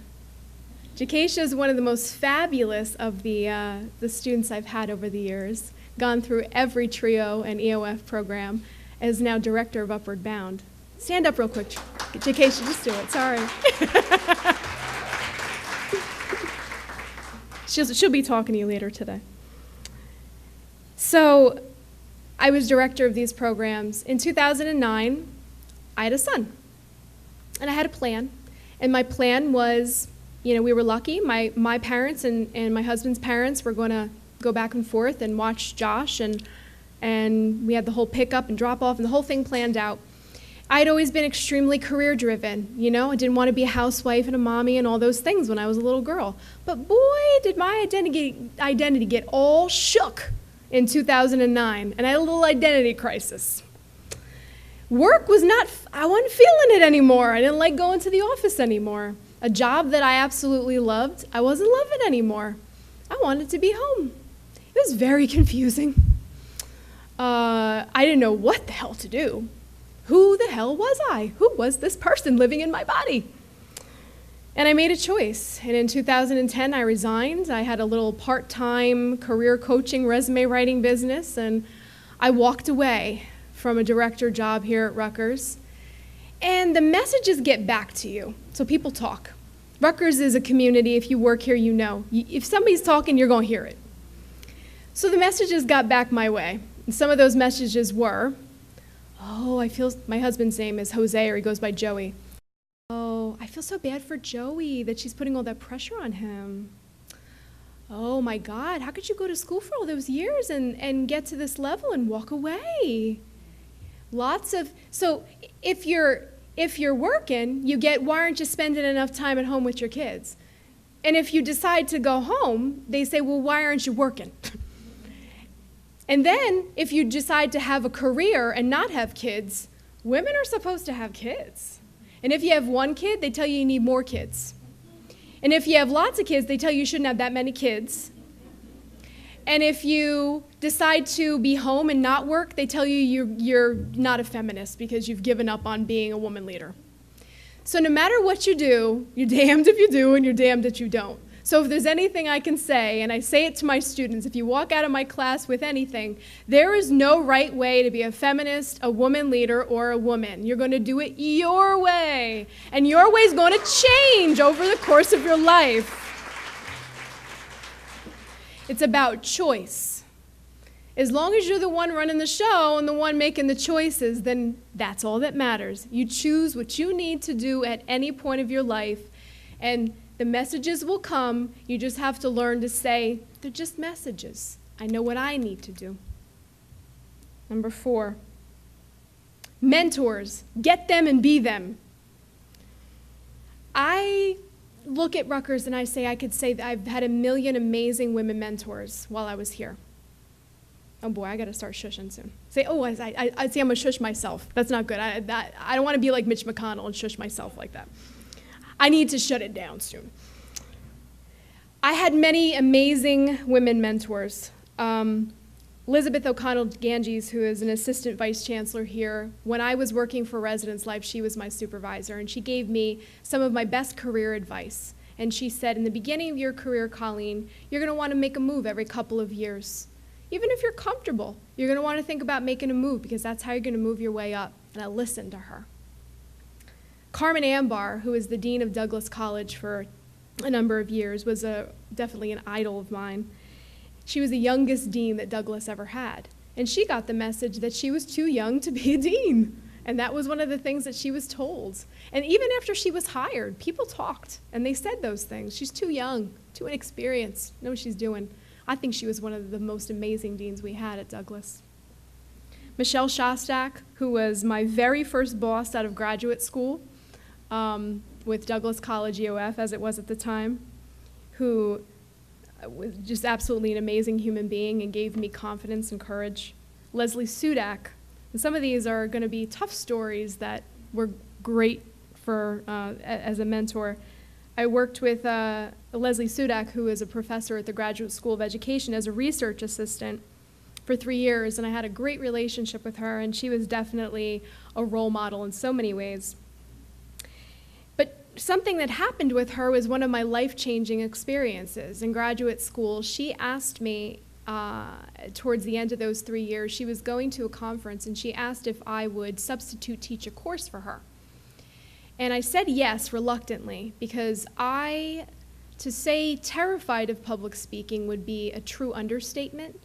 Terror, real terror. At the very last minute, I bailed out on her. I don't know who she got to substitute teach that course. I just know our relationship really was never quite the same after that. And it was a year or two later that Jocelyn Burdell, who was a dean at Douglas College at the time, offered me an opportunity to co-teach a course with her. I had no interest in teaching whatsoever, and certainly no interest in public speaking whatsoever. But I did it because I knew I couldn't avoid it. And I knew that it was going to be one of those things that was going to eat me alive and stop me from so many things in my life. I knew there was going to be about 1 million moments in my personal and professional life where avoiding public speaking was going to cause me major problems. It was going to hinder me. And so I said yes, and I did it, and we co-taught a course together. And it turned out that I fell in love with speaking, and I fell in love with teaching. So sometimes the things that we choose, even when we're afraid, end up being the things that change us and we love the most. Crystal MacArthur, formerly of Career Services here at Rutgers, who introduced me to career counseling, which became my great love. She and I had lunch yesterday, and she's a good friend now.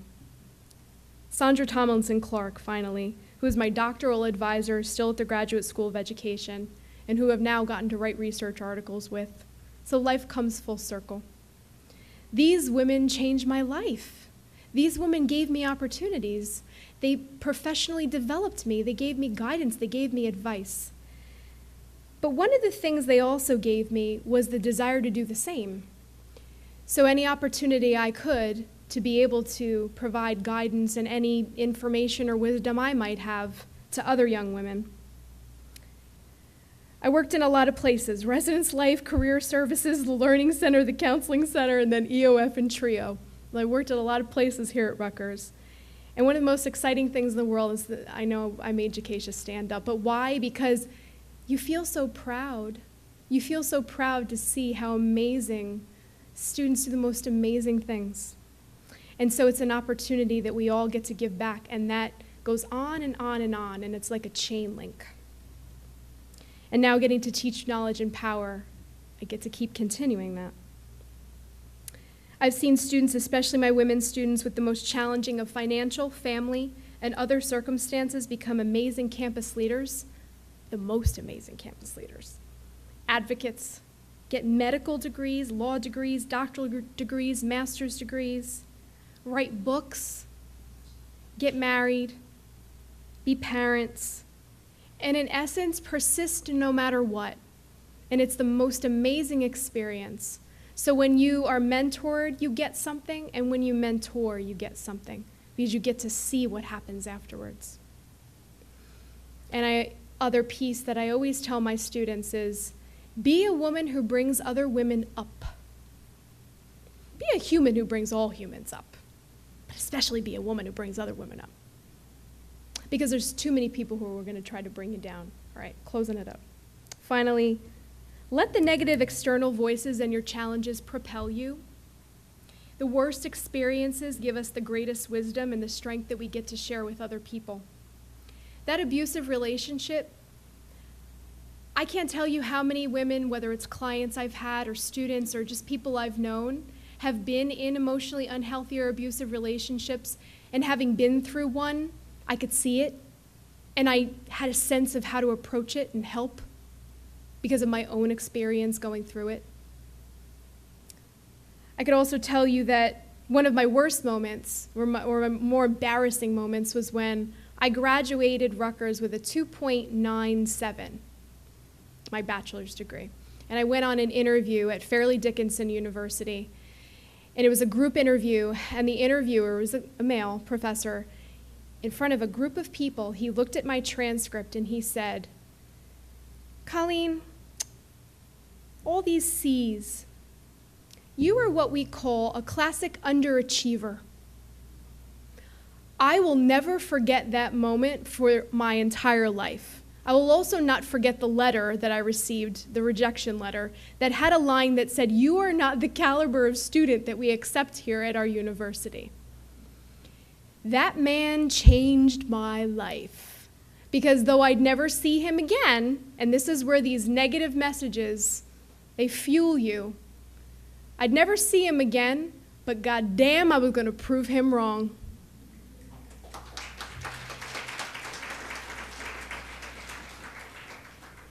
And I'll finally leave it at, love your imperfect. Brene Brown, you all know Brene Brown, right? She said, owning our story can be hard, but not nearly as difficult as spending our lives running from it. I often share some of my worst experiences and some of my embarrassing moments because there's no shame in it. Who cares? There might be some people who go, really, that happened to you? You did that? But the reality is it doesn't matter, because those things, they're part of you. Your journey is your journey. Social comparison will kill you. If you're trying to do it somebody else's way, or look at what they're showing on Facebook and how awesome their life is and everything they're telling you, or you think they say it right or do it right, no. You got to do it your way with all of your imperfect and all of your achievements and your strengths. So I leave you with that. Do it your way, whatever your way is. You can listen to me, but then take your own spin on it. Thank you.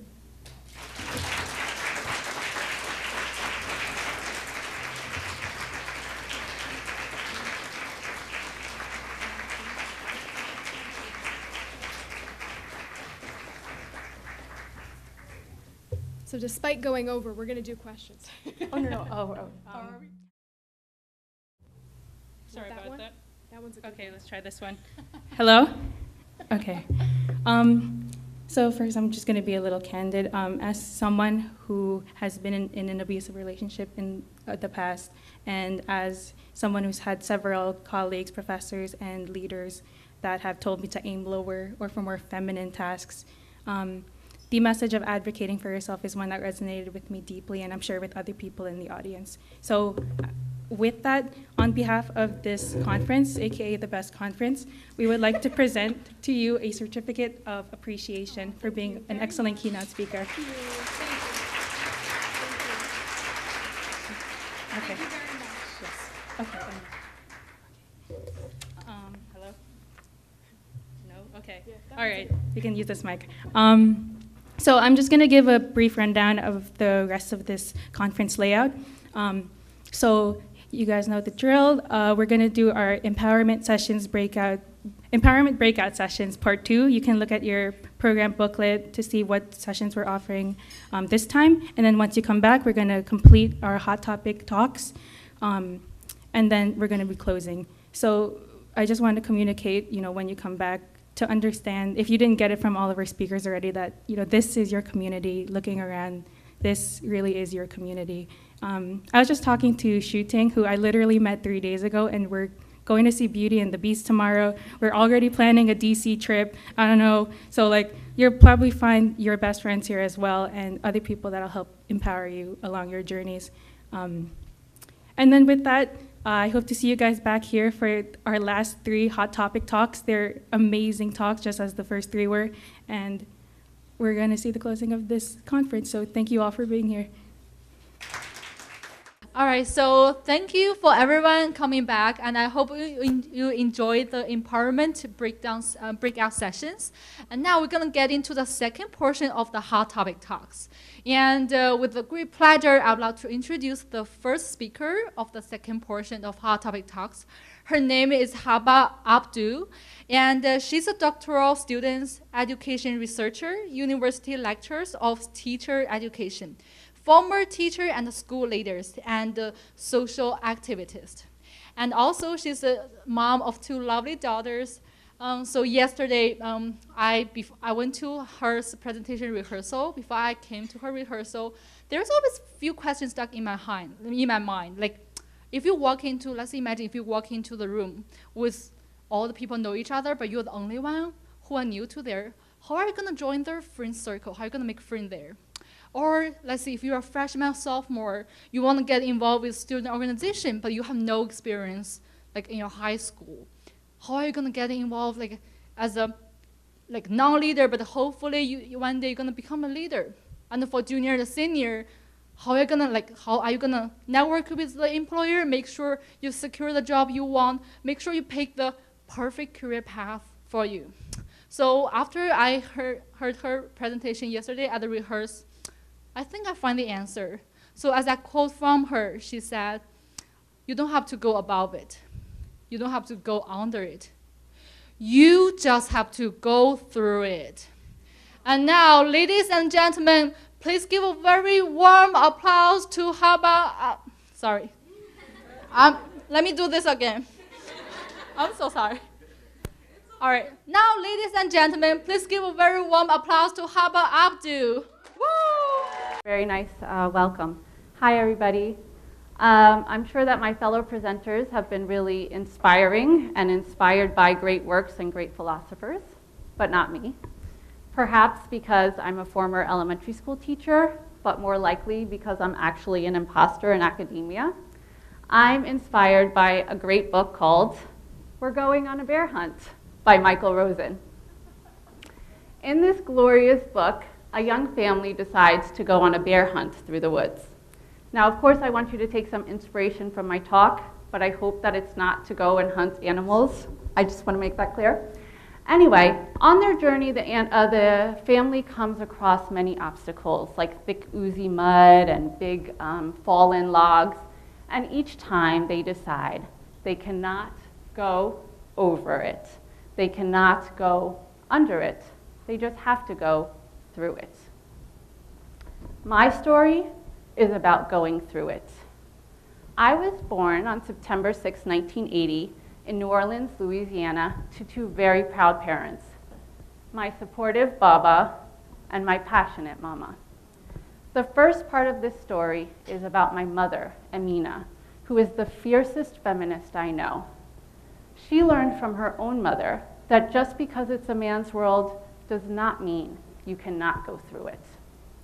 You see, my grandmother was widowed at the very young age of 35 in a country and at a time when women were not encouraged to have lives outside of the house.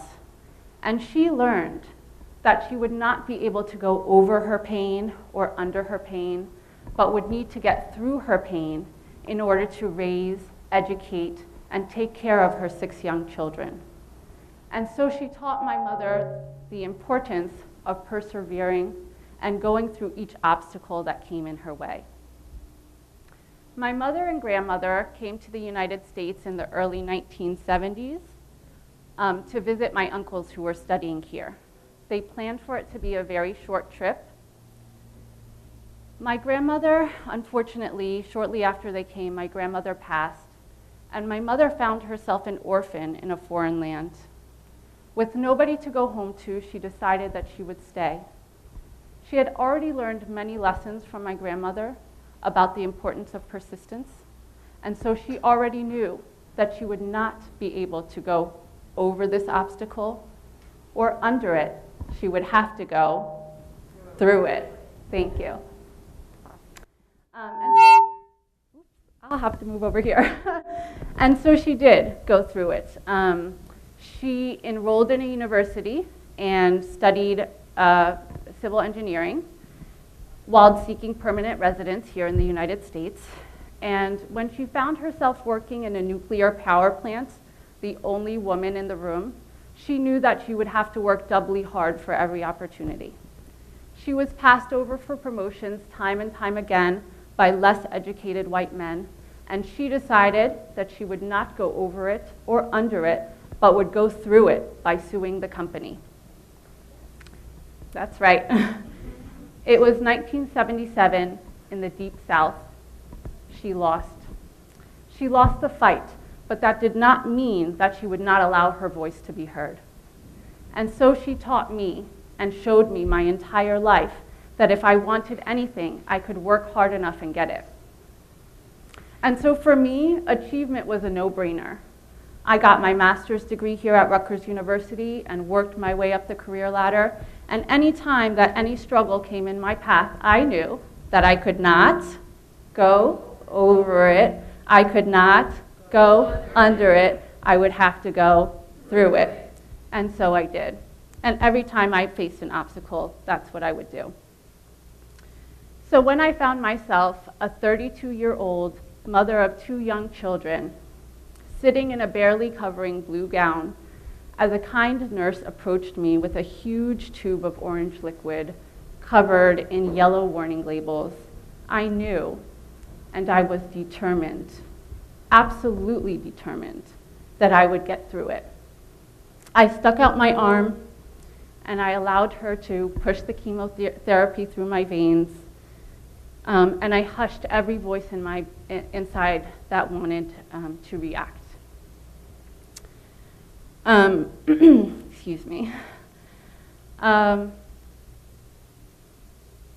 sorry, I lost my train of thought. Thank you.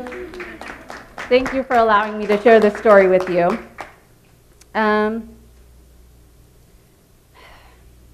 Okay. I remember sitting in my oncologist's office during my first consultation and asking her if my tumors went away, if we could stop chemotherapy early. She kindly waited for me to finish, and then she calmly reminded me that I had stage 4 cancer and that after 6 full sessions of chemotherapy, we'd need to evaluate whether I needed a bone marrow transplant. And I still didn't get it at the time. I had a schedule to keep, I had a life to get back to, and I didn't know what she didn't understand about that. It took me a long time to understand the lessons. I remember my friend coming over after my first treatment, and she actually had to walk me to the bathroom. No amount of will or grit was going to get me out of bed on some days. And I had to come face to face with a new type of reality. Maybe I wasn't going to get through it on my own. Maybe I needed others along the way. And so cancer forced me to ask for the help of others. And surprisingly, by forcing me to ask for the help of others, it also forced me to allow connection in my life.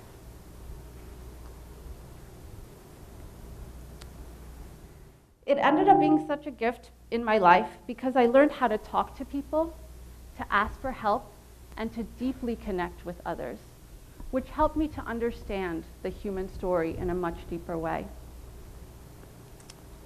I've become the type of person who makes friends with random strangers and deeply connects with my work colleagues. In fact, a few weeks ago, I made such a deep connection with a woman who parked next to me at ShopRite that she's going to name her kitten after me, which I'm really excited about. Had it not been for cancer, I probably would have continued to quietly push through my life and push through all the obstacles that came to me. I may have been just as successful, but I certainly wouldn't have been as connected. And even though I jumped right back in 2 months after my chemotherapy to an EDD program here at Rutgers University, and I'm very proud to announce that I'll be defending my dissertation this Tuesday.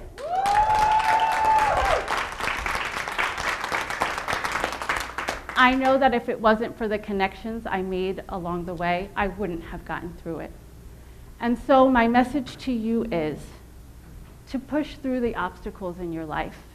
If you want to succeed, keep pushing through and commit to success and know that you will find a way through it.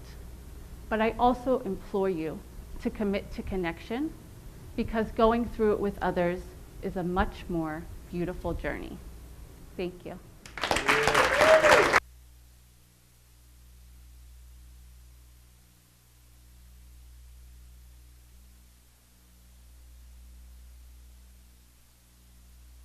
Hello? Okay. So thank you so much, Heba. I remember when she was doing the rehearsal yesterday, right after she finished her story, pretty much all of us were just choked with emotion. None of us could even give her feedback or anything because we were just there in silence, resonating with what she was talking about. And there she was just smiling. After all the things that she had talked about, all the struggles that she talked about, she was just smiling because that's just who Heba is. So, and, good luck on your dissertation on Tuesday. You're going to do great. You're going to kill it just like you did with, this presentation. And thank you for showing us that there's a quiet strength in asking for help and also that there is some pretty deep stuff in children's books. Yeah.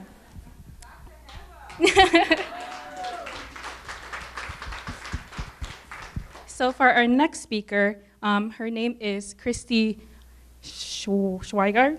Yes, okay, awesome. So she is the Chief of Staff for RUSA currently, and she was the Entertainment Chair for Relay for Life, which was last night, which is why she couldn't be part of the rehearsals. But we know she's going to do great. You can tell just from that she's a really busy girl, and it's impressive that a really busy girl, an intelligent girl like her, still, she told me, sometimes doesn't feel confident herself to do what she wants to do, which is crazy, right? But today she's going to talk about that, what it's like to find confidence in yourself to do what you need to. Because as Madame Marie Curie said herself, life's hard, but to succeed, you need to believe that you're meant for something and that you have to attain it in this lifetime. So with that, Christy, can you come up to the stage?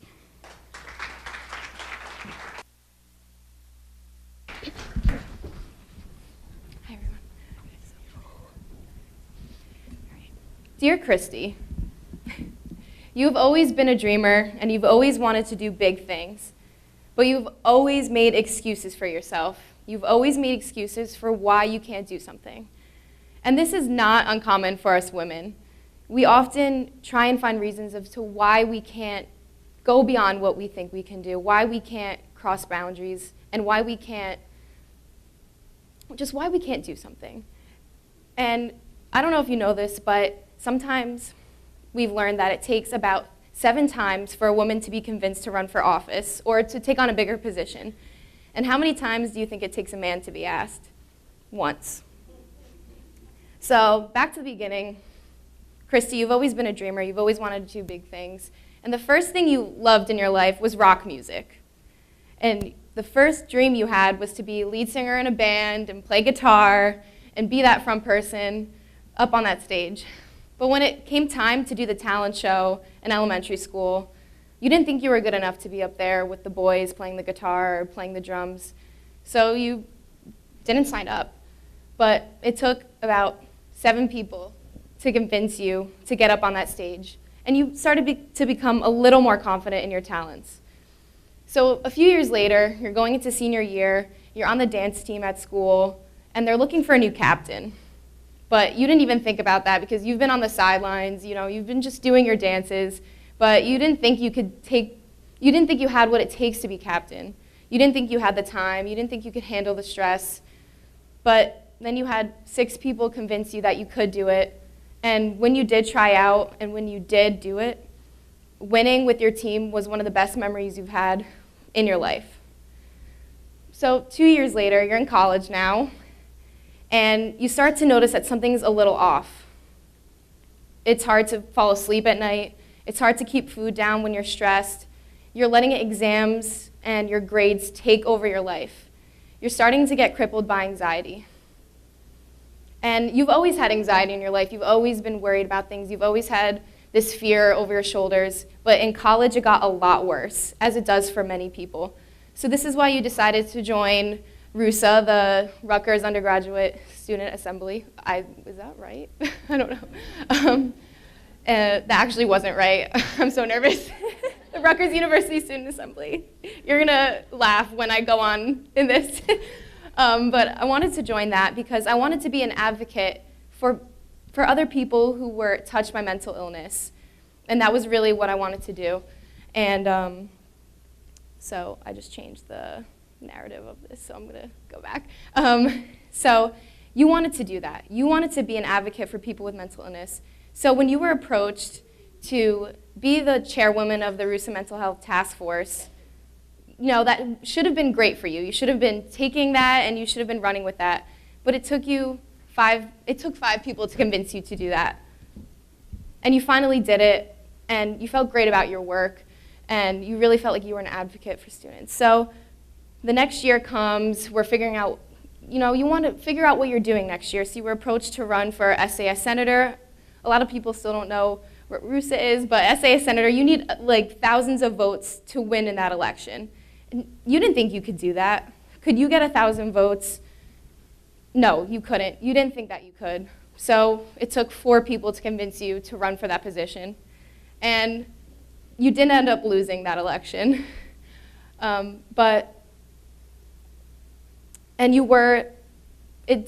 It was disheartening to see your friends move on and the hard work you put in and the stress that was involved in that. And to see them move on and you kind of stay on the sidelines, it was hard. But then Justin Schulberg, he won the presidency. He opened up his application for chief of staff, and a lot of people approached you to apply for that, 3 people. But it took you a while to apply to that because you weren't smart enough to do that. You just weren't a good enough person to do that because you have failed at a lot of things in your life. You just lost an election. Why would you be able to take that position? But you ended up applying, and you got it, and that year of being chief of staff was life-changing for you. You stood out of your comfort zone. You went out of that. You started speaking at new student orientation when you weren't speaking in front of people at all before. You were advocating on behalf of RUSA to other Big Ten students, and you just felt confident. Finally, you felt confident in yourself until men in the body started to undermine your work. They would say that you looked cute at a meeting and try to ask you on a date, but they would undermine the work that you were doing and didn't think that you were doing a good job. So that gave me the drive to prove everyone wrong. That gave you the drive to then run for vice president that next year. And that took 2 people in a car ride to convince you to do that, 2 close friends, and it just really helped you a lot in your confidence. And so back to now, that was then, This is now. Last night actually ended the election. I have no idea if I won. I have no idea what happened. But it doesn't even matter at this point, because if I were to look back and think of the girl who wanted to be in the rock band or wanted to be in front of stage and who didn't take the chance to do it until she was asked to do it, I would be pretty damn proud of that girl right now, because she went out there and she went out of her comfort zone. And so from now on, it's not going to take 7 people to ask me to do something. It's not going to take 6 people to ask me to do something. It's not going to take 5, 4, 3. But it's going to take one person, and that person is going to be me. And that is the message I want to leave with you today, is that it's great to have people in your life to tell you to do something and have confidence in yourself, but if you don't have that within you, if you don't have that within yourself, then you're never going to feel full about it, and you're always going to feel like you have to live up to other people's expectations. You're going to have to feel like you're letting other people down. But if you find it in yourself and you find that confidence in yourself to go for something, then you will feel much more fulfilled and you will be a lot more proud of the person that you're becoming. So that's my message to you. And I wish you all luck in your life. And I love being here with strong, powerful women. And thank you so much. Have a great day.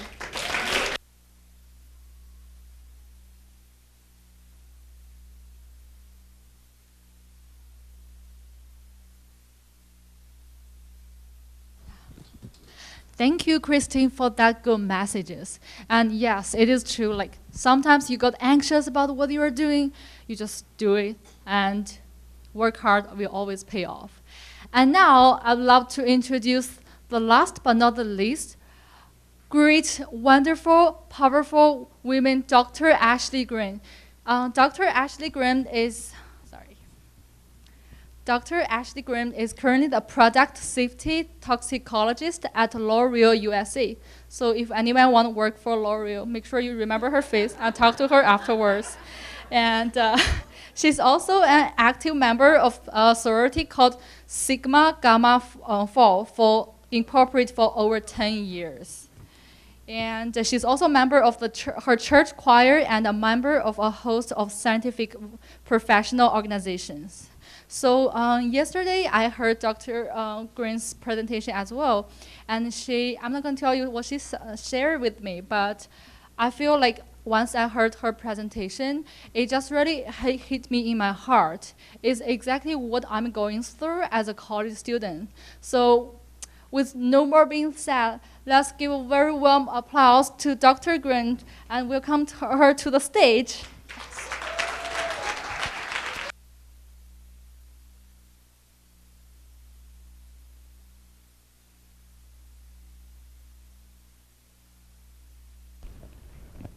Hi, everybody. First, I'd like to thank Rutgers Student Affairs and the S.T.E.A.M Conference Committee for giving me this opportunity to share my story. I'd also like to thank all of the women that came before me. It takes a lot of courage and bravery for them to be able to share their story and make themselves vulnerable so that other women may be inspired by their persistence. And may someone out there gain from my story. So here's an image, and if I were a school teacher and I was sitting in a classroom full of children, I'd be able to survey the children and I'd say, hey you, what do you see in this image? And one child may say, oh, I see a bunch of weeds, a bunch of junk. Another child may say, oh, I do see some yellow flowers, but they're hard to see over all of those kind of green things covering them. Another student may say, oh, I see this beautiful, assortment of flowers covering an ugly building. And no matter what their perception is, children aren't the only ones that think that way. Adults think that way too. And how you view somebody from the outside shouldn't mean much to you as long as you're defined within yourself. And so that's me. So I am the rebel flower, the rebellious flower, and that is the title of my presentation. So rebel fleur, for those of you who have a background in French or who just have a thing for Rihanna or her fragrance, that stands for rebellious flower, and that is me to a T.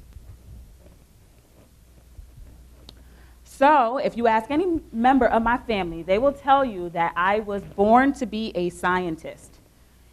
Coming from a modest town, Vauxhall, New Jersey, in the absence of wealth or resources, I used the things that I had around me. I used my creativity in order to be able to build things, do experiments, take things apart, and put them together, most of the time not successfully, but the whole purpose was to see how it worked. So in my mother's house, firstly, I would go to school, I would conduct an experiment, then I would come home from school and I'd be like, I am going to make that volcano, I'm going to recreate it, because Mrs. Fulner did not use enough of that red dye. When I get home, I'm going to use all the red dye I can find. So I would go into the bathroom cabinets, I would get my mother's nail polish, I would use cooking supplies, I would use any old household items, and my mother would be ready to kill me and say, oh, you're using all my good polish, all my good flour. Look, if you come from an African-American home and your parents value something, it's good in front of it. My good hair, my good polish, my good paint, everything to them is good. So it's a value, okay? So I was doing that to my mom and I was driving her nuts. But a lot of kids do this, and they grow out of that phase. But I was that kid that never grew out of that phase.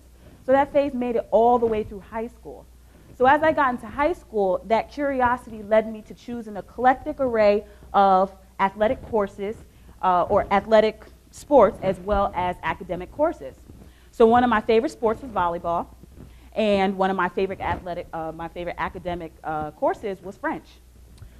So speaking of French, the rebel gets an opportunity to go to France with her 9th grade class. That's me. So when I get to France, we get through day 1, day 2, day 3, filled with tours. I'm sick of tours. Moving at a snail's pace, I can't take it anymore. So I watched my tour guide class get on the train, and I stayed behind, because this smart little cookie was going to make her way to the city of Paris by herself and do what she wanted to do. And I succeeded. I had lunch, I bought clothes, I bought souvenirs for my family. You couldn't tell me a thing until I got back to the train station, and guess what? That train didn't go back that way for the rest of the day anymore. They had some weird hours I was not familiar with. So I had to use the French that I was taught over the past 3 years to navigate my way back. Now, I did get my way back, and my advisor, my mentor at that time, was not very happy with me, but the evil little devil inside of me, was excited. Like, I just felt so alive from this moment, being able to navigate my way back. I think that's where curiosity kind of died in me, and that's where the rebel kind of surfaced. So I can say that a little bit over 10 years ago, won't exactly tell you how long, I was sitting where some of you are today, or where you started. I had just taken my SATs, wasn't really thinking about college too seriously. It wasn't really a big thing. I was working at Drug Fair. I'm not sure if you guys are even familiar with it. It's not even in business anymore. And I said to myself, you know what? If I keep working here, I can work my way up to be a pharmacy assistant. I can do this. Like, it took this person 10 years. I'll just do it in 8. So that was basically the only plan that I had, and I shared that sentiment with one of my family members. And they said, are you kidding me? And I was just like, didn't think anything of it. A couple days later, I was welcomed at home by my family in a full-blown intervention. You would have thought I was abusing drugs, that I was smoking a pipe. My family was very serious about having this conversation. And I'm like, it's not that serious. It's like either you go to college or you don't. It's for some people. Sometimes it's not for some people. Why do you box me in that corner of it being me? So my family member said, oh, your aunt went, your uncle went, your sister went, you need to go. And I said, that's exactly the problem. You're comparing me to people, and you are setting me up for failure. I do not want my name and failure to be mentioned in the same sentence. It's just not fair. Well, let me tell you, that was a losing battle because my family wasn't trying to hear my words of wisdom at all. So after a few more threats from them, a few more conversations with God, I accepted my position here at Rutgers University Douglas College. So it wasn't too bad, though. I got here, I said, thank God the leash is off. Finally, I could breathe a little bit, made some friends, did a whole bunch of partying. It was great. And then it was followed by a whole bunch of crying. Because that first set of quiz grades and midterm grades didn't quite pan out to be the way that I thought it would be. So I called my mom, and I said, Mom, mind you, I left out a few details of the story. I couldn't tell about the party and stuff. So I called my mom, and I told her, I said, Mom, things aren't working out here. I don't know what I'm going to do. I'm going to fail this class, this, that, and the third. I was welcomed with a dial tone. Yes, a dial tone. I had a phone in my room at that time, okay? Dial tones existed. So then I called my mother back, and I was poised. I was ready for a confrontation. I said to myself, how could she hang up to me? I'm ready. And she answered this phone, knowing good and daggone well I wasn't that bright to talk to my mother that way. But she answered the phone, and the first thing she said is, are you done? And I was smart enough to say yes. And she replied back saying, all of this time that you spent throwing this pity party for yourself, you could have invested into actually getting one of those many assignments done. Nobody has time for this. The world is not going to baby you. So you need to learn now to stop babying yourself. You are wasting time. Get to work. Hung up the phone again. First thing I said is, I don't even know why I bothered to call the woman. It's not like she has changed. It's been my mother my whole entire life. This is how she's always been. So I should not have expected anything else. But the next thing that I thought is, I really do thank God for her, because she's a woman of wisdom, and she thinks rationally. She's not an emotional, and she's not a just very drastic person. She just says, let's think about things. And I thank God for that, because it was that fueled me through Rutgers University and allowed me to turn that nuisance of a weed into a blossoming, blooming, beautiful vine. So a lot of people see the path of success as this straight and narrow, and it should be that easy to get there. But I'm more like this squiggly disaster on the right-hand side. And I didn't enter Douglas College saying to myself, I know what my major is going to be. I know when I'm going to graduate. I know where I'm going to do my internship. I know how many internships I'm going to get. I know when I'm going to graduate school, when I'm going to graduate, how many kids I'm going to have, when I'm going to get married. I don't even know the answers to some of those questions today. So I say all that to you to say, do not put that pressure on yourselves to try to determine where your life is going to go. What I did was I simply leaned on the curiosity of my adolescence to drive my path. And that path wasn't perfect. I made a lot of mistakes along the way. But all of those mistakes created a foundation in order for me to learn what I needed to learn. So I successfully finished my bachelor's degree here at Rutgers University in biochemistry. I went on to pursue my doctorate at here as well in toxicology, in the neurotoxicology specialty. And I ultimately landed a job at L'Oreal. It's my first and only job in the product safety department. And I absolutely love my job. I walk in there every day and I say, I love my job. It's going on 3 years. And I'm just very thankful for my experience here at Rutgers for that. But I have to admit, every step in that path was not pleasant. Here are some of the things that I've heard along that path. You should take time off to work before entering community college. Wait, what? No shade to work, no shade to community college. They serve the purposes of those individuals that seek them out. But my family sought something else out for me because they saw that path being carved out easier from someone else, and they said, you are just as capable of taking this same path. And I stepped out on faith to trust my family, and I took that path. So I'm glad I did not listen to that statement. Another statement, biochemistry is a major for only serious, dedicated students, and being active in the Douglas College community and Sigma Gamma Rho sorority will not help you graduate. Well, today I am standing, living contradiction of that, because not only did these organizations help dig a direct path for me to get where I am today, but they helped to separate me from the bland competition on paper. These made my employer say, what is the difference between her and this person? Their academics look the same, so what's the difference? Once you see that she's able to multitask these organizations and still maintain the same academic load, then you say to yourself, you know what, I want to know more about this girl. Because she's going to be able to take on more in this corporation than this person is. Or at least that's what I speculate. Let's bring her in and let's see how interesting she is. So separate yourselves on paper and don't let anybody tell you that you can't handle it all, because you can. And lastly, there is no HR for students. So you just need to deal with the cards you're dealt, because there's few places in this field for women like you. That probably has to be one of the worst things that I've heard, but it was said to my face by a white male very seriously. He was dead serious. You just need to accept this.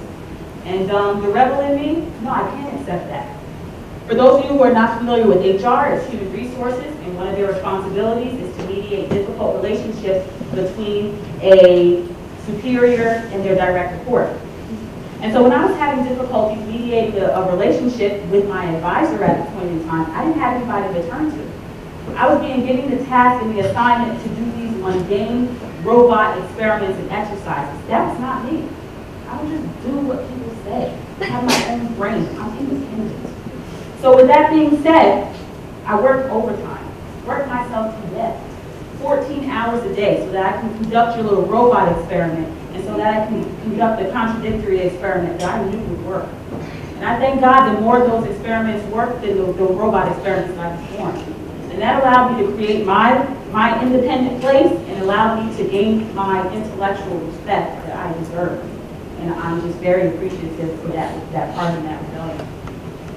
So I say all of these things not to put down the faculty of Union Senior High School or here at Rutgers State University, but to show the ugly truth and the results of rebellion. For every negative statement that I heard, I fueled it as power to move forward. This is one of my favorite quotes of all time by Laura Thatcher Holmes. And it says that well-behaved women seldom make history. Yes, it's true. Another truth is that although I may not live to see women dominate in my field, may I continue to rebel just enough to earn my spot in history. So through it all, women, continue to persist.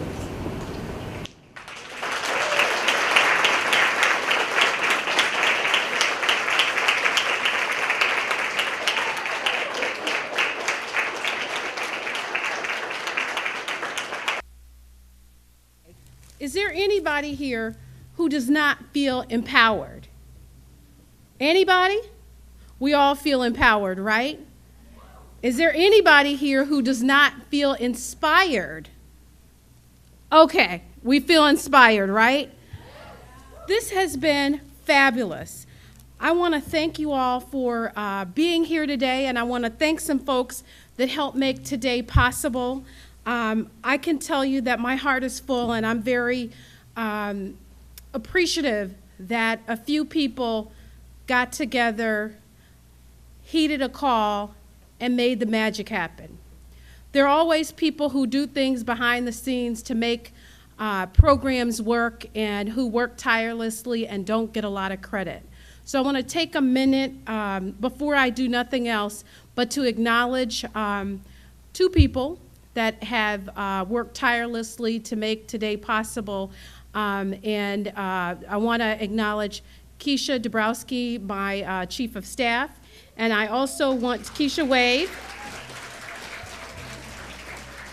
Keisha keeps me on point. And let me just say that success is a team sport. And you need people, good people on your team who help to pull things together and who really work to build relationships with people to advance common goals. So thank you, Keisha. And the other person I want to invite up to the stage, Miss Karima Woodyard, would you please come to the stage?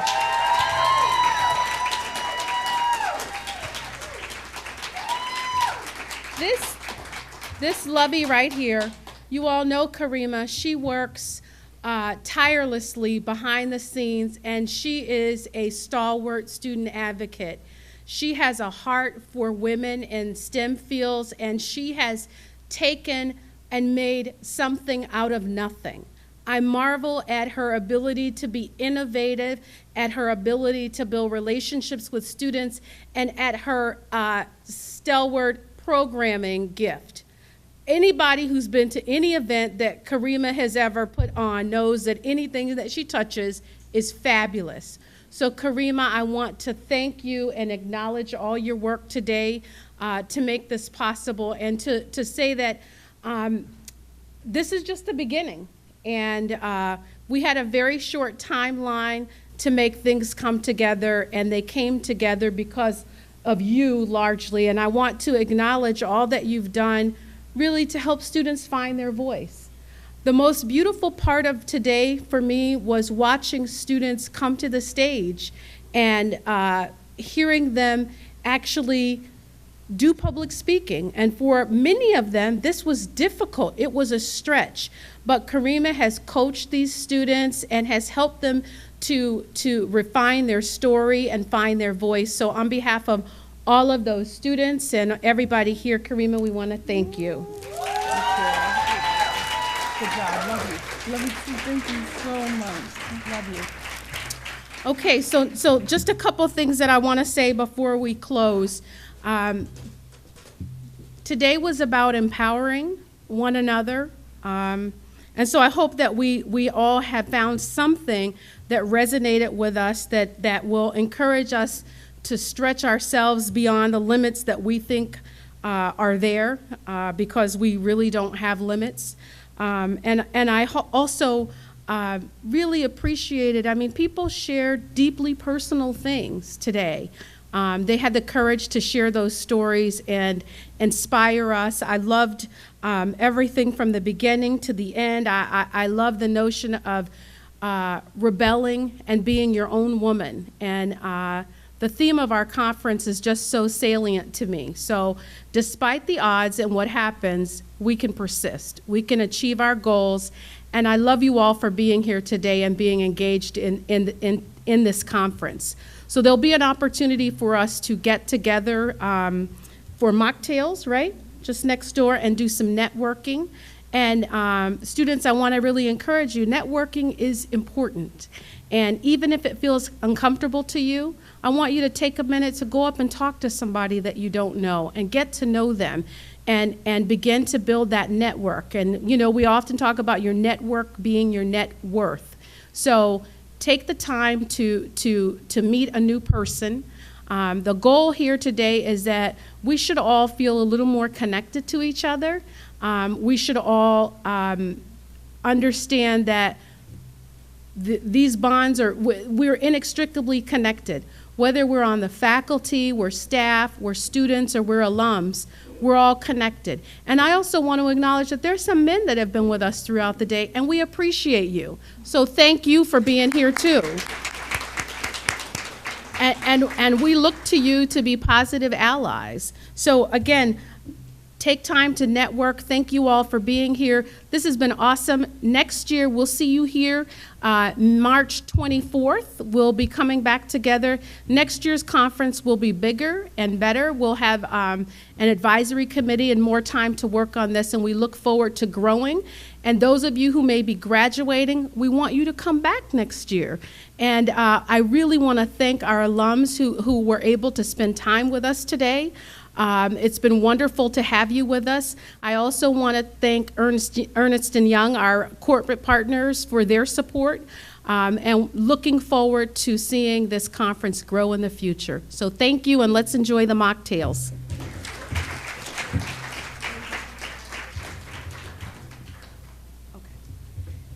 And we're going to invite, oh, come on up. Other folks up. I wanted to also, before I step away, I also wanted to say something about our MCs. I can't remember their names, but what beautiful young women. So can we just give a little shout out for them? Where are they? Come out and take a bow. Fabulous.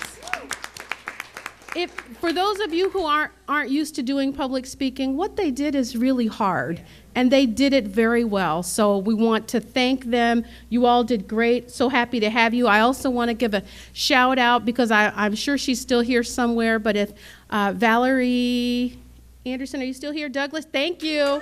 We appreciate you all being here. And what an honor to have our Douglas woman close us out, Dr. Ashley Green. So thank you all, and I will turn things over to the ladies on the stage now. Thank you. Thank you, Dr. McGinty. So I know that we're at time and we want everyone to go over to our networking social, but I just want to take this time to really acknowledge the women that were behind this entire conference. You know, Karima was absolutely amazing, but we could not have done this without our STEAM ambassadors. So for those of you who don't know, my name is Danielle St. Vincent. I am a current graduate student in the College Student Affairs program, and I am one of the co-advisors for our STEAM ambassadors program.